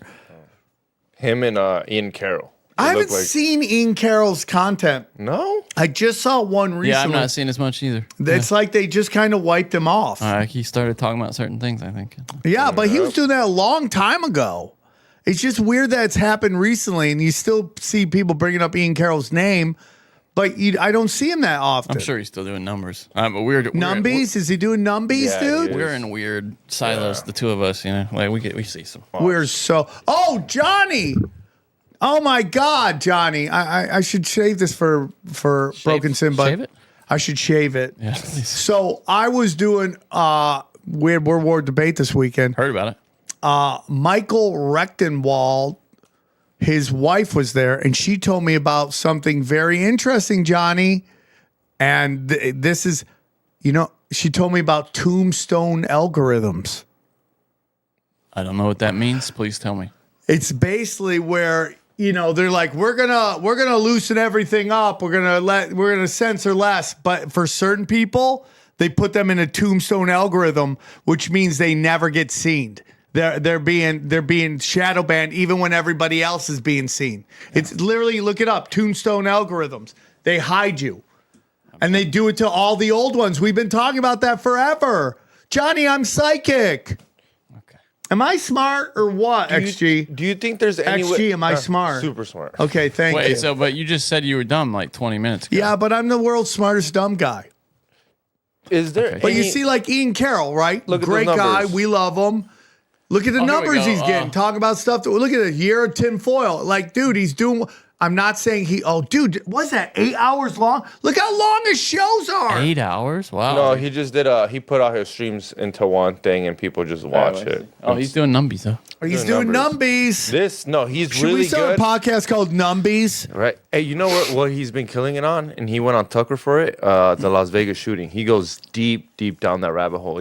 Props to Tucker for that was untouchable for a while. I couldn't believe it was on it. Yeah, I'm surprised he did that. I mean, honestly. dude, Ian Carroll talks about the crazy, like... Not Ian, I mean Tucker. No, I know, Yeah. but like, yeah, I mean, like, this is what we're talking about, dude.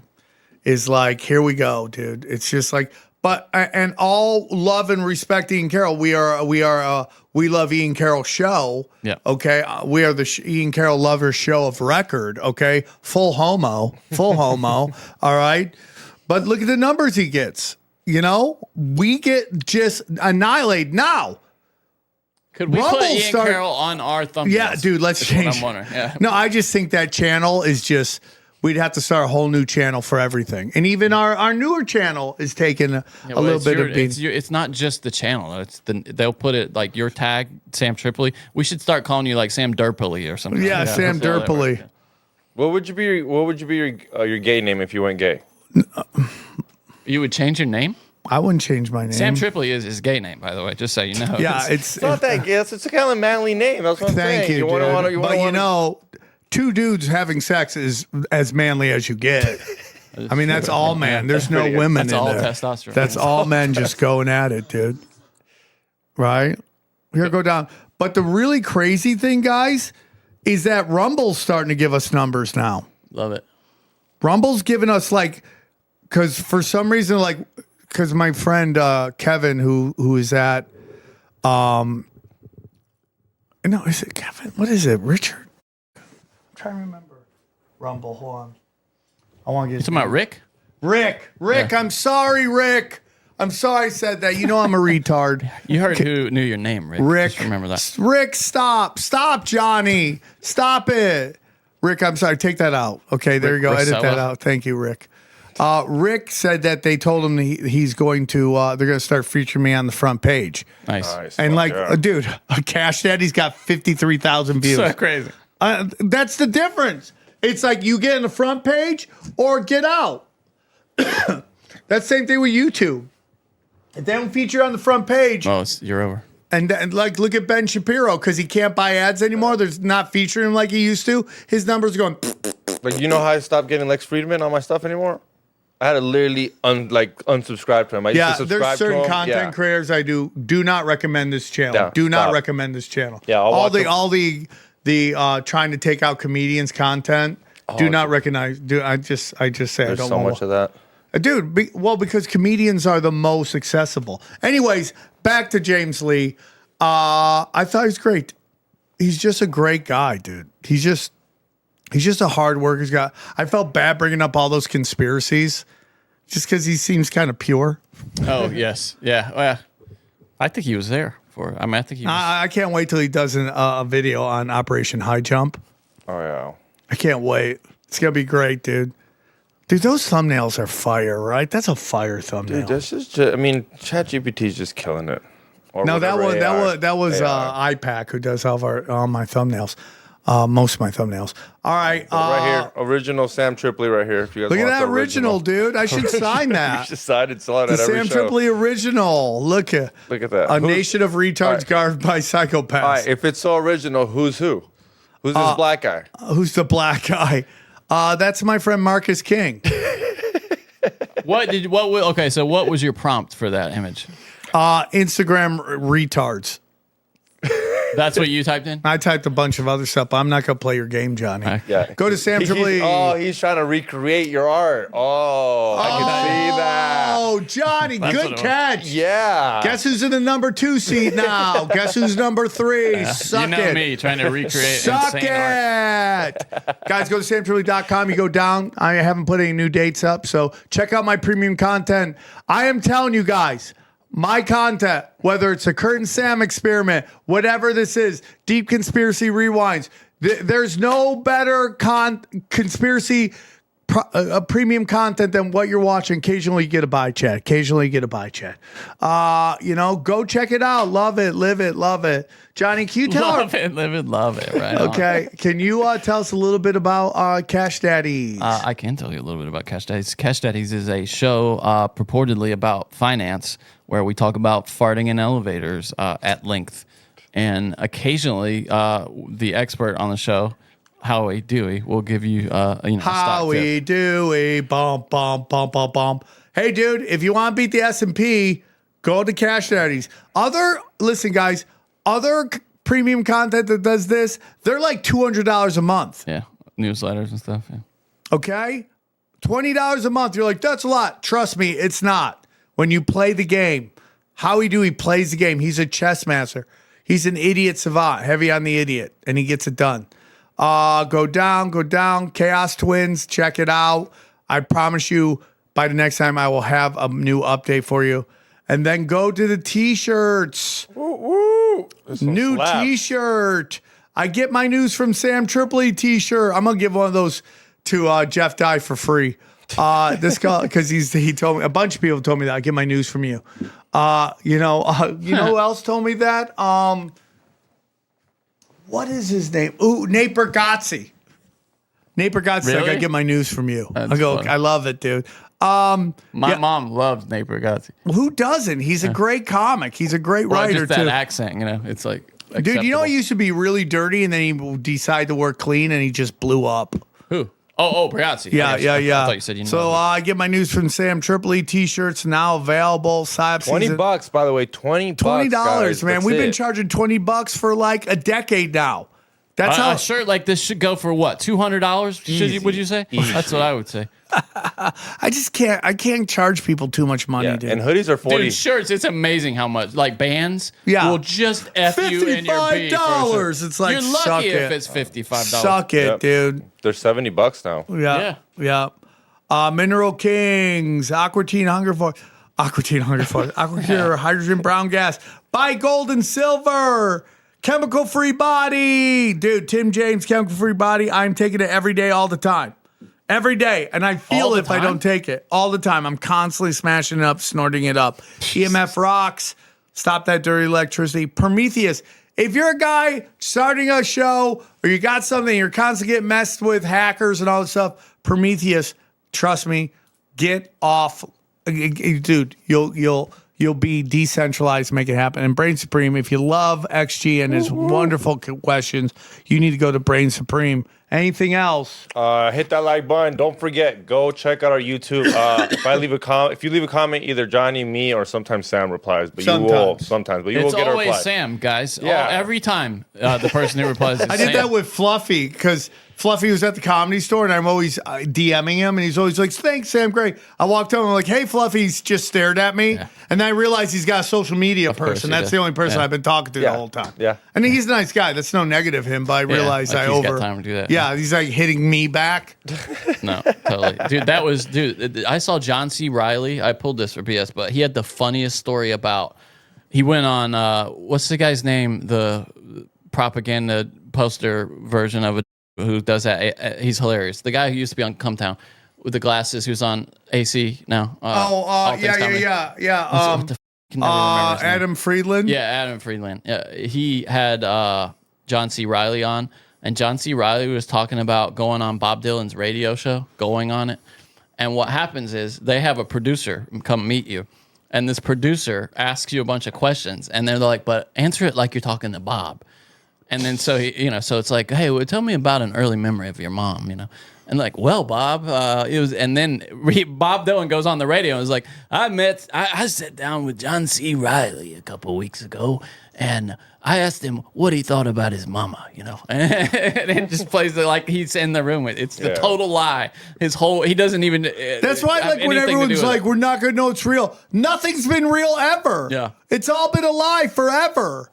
Dude, the hippie movement, gangster rap, pornography, none of it's real. Everything's been a lie. Stop acting like it's just a new thing. You've been lying your whole life. Your whole belief system is a fucking castle of sand. If you want to see us watch that actual video, check out the new Broken Sim. That is Check it almost out, certainly guys. by now. James Lee is an important human being. Protect him at all costs. Yeah. And he's doing those deep dives and he's taking chances on stuff. And it's like, yeah, it's really crazy how like the Zionists are buying everything. It's What like, do you think it means that he got barred from TikTok?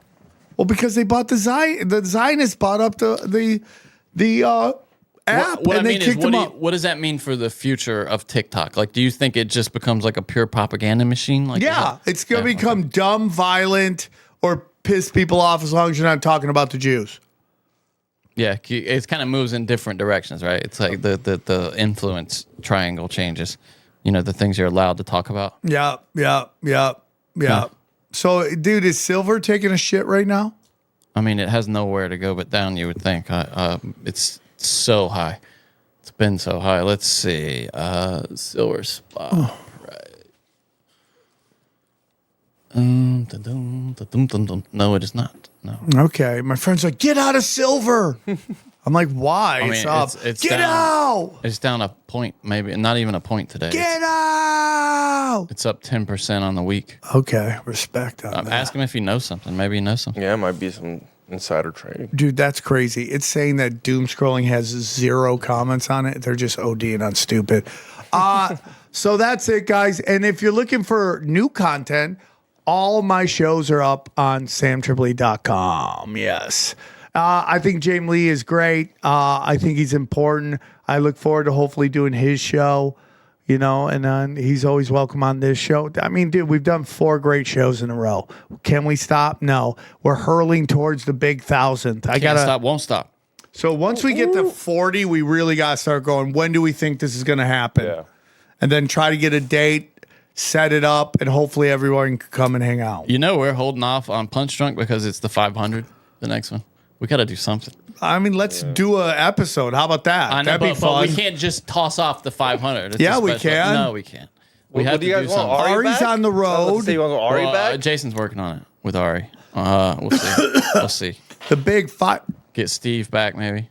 Yeah. For 500, it'd be amazing. Bring back all. Try to get Danish and O'Neill on and just Yeah, we watch them thought- yell with each other. At each other. Oh, both of them? Yeah, good luck with that. Yeah. Yeah. Well, what about a bet? Bring the bets back. No, dude, I paid off all I my know you bets. do. No, but none of these old guys are doing a bag of bets again. Dude, It's over. Tebow ruined that. That was so much fun. That's when I was Over. like, what are you guys fucking doing over there? Yeah, it was Ari never great. did his either. He was supposed to get that chant going, and he didn't do it really well. He tried, but There's only one real one, guys. Someday you'll realize that. Yeah, where's that? Show me that picture of you naked on Twitter. Okay, I'll find it for you, Johnny. You have a screenshot of it. You don't. You, Okay, can't, you don't have a link. I'll to find it and repost it. it. Okay, I would love that. You think I'm afraid? I do. Yeah. You think I'm afraid? What's the Yeah. picture of him? Went to hot dog?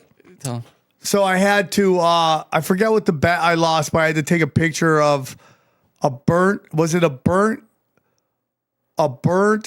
Dodgers hat over my junk? Yeah. And I just me naked with a Dodgers That's hat not on. too bad. Blood He sugar did it for, like- magic. She has it. He got Sex man. him though because they didn't say they said you had to post it. They didn't say you had to leave it online. So he just posted it online then for like 30 seconds and then Yeah, smart. There you deleted go. it. I'll put it back up. Let me find it. You I'm gonna have to go deep into my pictures though. I gotta find out where I put it. Kardashian them with your. I'll put it up with attorney my fucking pear-shaped body. Johnny Cochran. Them. My pear-shaped body. Just hot garbage. Bro, wait. My friend Sean Mulcahy sent me a picture of me when I was in college. It was a week after I got my ass beat on the neighborhood, and it's just me with 2 black eyes. What happened? Well, how'd you get your ass beat? My neighbor just beat the shit out of Why? me. Because we were having problems, and then I was blackout drunk, and I was talking shit, and he just beat the shit out of me. Do you remember it? Fuck. Me getting the shit kicked out of me? Yeah, I'm still talking about it fucking 30 years ago. You said you were blacked out. Do you remember what happened? Like getting your ass beat? I was running, yelling at him, and then he came around, tackled me, and just beat the shit. And then I noticed that his friend was going to kick me in the head, so I just go bang. And then other people was like, okay, it's done, stop. But all I remember is him just punching me, and I'm like, I don't feel shit. And I must have didn't been feel drunk, anything. bro, yeah. But I've been punched in the face a bunch of times. I didn't feel it. Not saying that I'm like Homer Simpson fighting bums or stuff like that, but, it's very weird. It's very weird. Yeah. But he just punched me. I'm like, I don't even feel that, dude. Yeah, you should have told him that. Did you No, see then that? they would kill me. I know, that's what I'm saying. Did you see that? Oh, then you wouldn't be here, you dumbass. Did you see that video, that viral thing where I guess there's new pedophile hunters, where now they'll get 2 pedophiles to meet up, and then they get them to fight each other, and the loser ends up going to Do you jail. think that's real? I don't know if it's real, but it looks pretty real because Imagine one of the being guys. an actor in that, and then like you get done with your work, you go home, everyone thinks you're a pedophile. I'll send you the video. It looks pretty legit. One of the guys is all bloody, and he's like, "How does it feel to be the loser of the pedo fights?" And the guy's like, Pedo fights, that's what they "Yeah, call it. because it's better than bum fights. I used to love bum fights, but Yeah, you feel bad about bum fights. yeah, Pedo I feel fights, great. like- You're 2 pedophiles now, and the thing is, even if you lose, you're still on the internet as a pedophile. You just didn't go to jail. It's still pretty. And they don't just go, oh, let's arrest him too. I'm pretty sure well, they need the chat logs. So unless So they withhold evidence. That ain't real. I'll send you No the way, video. Let me see if I can pull it up. Dude, what are you, a boomer, dude? Believing AI? This is not. Let me see. Boomer. All right, guys. Enjoy the highlights. Here's a clip from the latest Broken Sim. Back to Farrah Abraham here. So she announces, just goes wide, I'm running for mayor of Austin. And then this ensues on TMZ. Probably going to get a takedown for this, but I'll cut Why, it out. Johnny? Why are you doing that? Because TMZ, maybe if I speed it up, maybe TMZ won't notice. So apologies, everybody. I'm going to speed this up. Maybe TMZ won't get us, but this is just so funny. There's some questions about why she's declared right now, but joining us now is the candidate herself. Talk about her platform. Farrah Abraham, welcome back to TMZ Live. How you doing? Yes, I'm doing good. Thank you, guys. I'm super excited to be a candidate for Mayor of Boston. I'm running super early, so I can't wait to see who's going to run with me and challenge me. So sometimes people say the less you know, the more you like. You are now giving them many years to make a decision because the election's not until 2028. Why so early? Oh, for some reason, the mayor election is 2026. I don't know. That's just what the office told me as well. Well, we should get some clarity here. Are you okay? So am I running for district? So district will be, which is federal. I'm running local right now. So local is a little bit different than federal. I did say There's no federal mayor. Yeah, she doesn't know it, dude. She's clear. It's one of these things that some people do, most of them women, where they're just fully confident, like ChatGPT, and wrong. They're arrogant about their ignorance, right? Yes. She's just like, no, I'm running local, not federal. It's mayor. It's local. There's never federal mayor. Oh, also, her glasses look like they're a Snapchat filter or something. So funny. For they a really local do, district, but which is in she's 2020. shiny, huh? Yeah, she's a shiny. I recommend her adult film, by the way, if you want to check that out. Johnny. I highly recommend it. So I do have hopes for running for district, but for right now, I'm going to stay in a nonpartisan category, which is mayor. Okay, I want to make sure we can get some clarity here. I'm just going to be running for mayor, which is 2026. You also have Spencer Pratt, who's going to be running for mayor for Los Angeles. That election actually is this year. Yeah. Yes. But yeah. So I don't believe mayors are on a different. Yeah. So she saw that she just Pratt, keeps digging. She won't admit she's wrong. Well, she saw. I got more time. Perfect. What happened was she saw Spencer Pratt running for mayor of Los Angeles, and she thought, "Oh, okay, so all the mayors are running in 2026, and I want to get on this hype train." She thinks it's universal. It's national. We all run together. That's so funny. It's so funny. It gets even funnier. Yeah, I know. It's different in every city. So I just know what my city has told me. Please call the city hall in Austin, Texas. I love this. We're gonna make it. She's just like, oh my god, you've already kneecapped my mayor. Run, like dude. Harvey's like, no, dude, we're this is live, but we're confirming right now. Election for mayor is in Austin. Maybe call the mayor's office. So Farrah, we just got this in our ear. The election's in 2028. So there was a 2-year term with a vacancy in 2022, but now it's aligned with the presidential election. So it is 2028. So I think you may have jumped the gun here. I love that I jumped the gun. I love if I jumped the gun. She's got a movie of her jumping a gun. There's also a lot going on. You watch my movie, I jump a gun. Pretty good. Got a lot of views. People think I'm hot. Yeah, the gun shot her right in the face, by the way. Spoiler alert. Yeah. Oh, right in the face. Right in the Is that probably the worst part of adult films? What pornography has done to us? It's just women. Saucing up your woman's face. For women, it's the worst part. Yeah. So if someone also misinterpreted that and told me different, that's okay too. That's so funny, bro. Hey, she should have done that early. Oh, okay, perfect. Then I'll just run in 2020. If it's 2026 or 2028, I'm running and I'm winning. That's what she should have said. If she had any kind of improv at the beginning, when she already said I'm running early. Oh, she should have just been Are you serious? You want an adult film star that's good at improv too? What are you looking for? A unicorn? Let me guess. She can read and write too. Is that what you want? Yeah. Then good with stocks. Knows jujitsu. What else do you want this unicorn to do? But right at the beginning, she'd be like, "Yeah, I know it's 2028. I'm just jumping the gun, getting the momentum going, letting people get excited about the new mayor." That was so funny. Bro. You're tired of getting effed by politicians now. Politician, you can F. Let's go, bro. Let's go. Dude. That's got to be our log line for this campaign. Are we now here's the question. We're supporting Spencer Pratt. Hot blacks want me to run for mayor of Texas, all of Texas. I think that's called mayor governor. Of all of Texas. Okay. So, but I'll do it. I'm already running for mayor of LAX, which is heating up. Are we supporting her for her mayoral challenge? I'm for all the chaos, more All right. chaos. So yes, Farrah Austin Abraham, needs that. Yeah, 2028/2026. We're supporting yeah. Let's vote. Let's get her on the show and help her. whenever it is. Should we just, the funny thing would have been if everybody just told her it was 2026 just so she could have her own little, and think she's mayor. She's like, I'm the only one that has signs out. I'm the mayor of Austin now. I won. And she just lives her life, as mayor of Austin. Dude, why not run on an off year? No one's running against you. That's true. You win every time, yeah. Have you heard the 49ers over the past several years have been the most injured team in the NFL?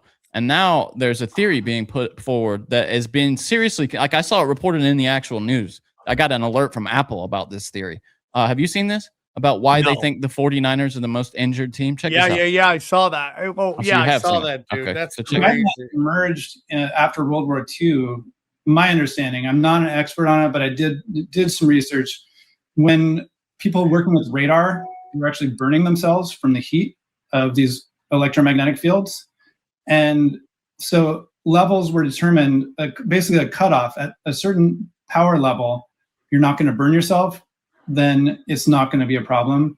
So the regulations were built around the idea that with non-ionizing radiation, which is, so electromagnetic radiation is a spectrum. Right in the middle is light. On one side is ionizing radiation, and that's things like X-rays and gamma rays. And we all know that you don't want to get much of that because it's going to damage your tissue directly. The non-ionizing does not damage it directly. So it was assumed that it was safe. And so we wrote regulations around that. And which is not to say that there weren't legal battles around this, because in the 60s and 70s, when we were building out our power infrastructure and creating these high voltage electrical lines, there was huge legal battles around it. And the primary scientists who fought against this were Dr. Robert Becker and Andrew Marino, who's a biophysicist. Becker was an orthopedic surgeon, and he eventually went on 60 Minutes regarding another electromagnetic health issue and basically said the Navy is going to install this massive antenna in Wisconsin, and it's going to cause health problems to everybody who lives there. And the federal government pulled all of his contracts and basically canceled him overnight. And he would have been probably a Nobel Prize winning scientist. So they canceled him, and the regulations have stayed the same ever since. So the theory being put forward is that the 49ers, who are next to this massive electrical substation, are the most injured team because of the radiation from. Yeah, I wouldn't doubt it. I mean, they must have been selling that land for pennies on the dollar, and that's why they took the land to build the stadium. Oh, okay. Yeah, I don't know if, I don't know which came first, the substation or. I think will you look that up, Johnny? Yeah, I'm trying to right now. Johnny, will you look that up? If you'd like to hear the rest of this episode, subscribe to Broken Simulation in your podcasting app or check us out at youtube.com/Sam Tripoli. We go deep, homeboy. Aaron, open your mind. Drink from the fountain of knowledge. There's lizard people everywhere. That's some interdimensional shit. Wake up, Aaron. This is only the beginning. Dude, you just blew my mind. Tinfoil hat.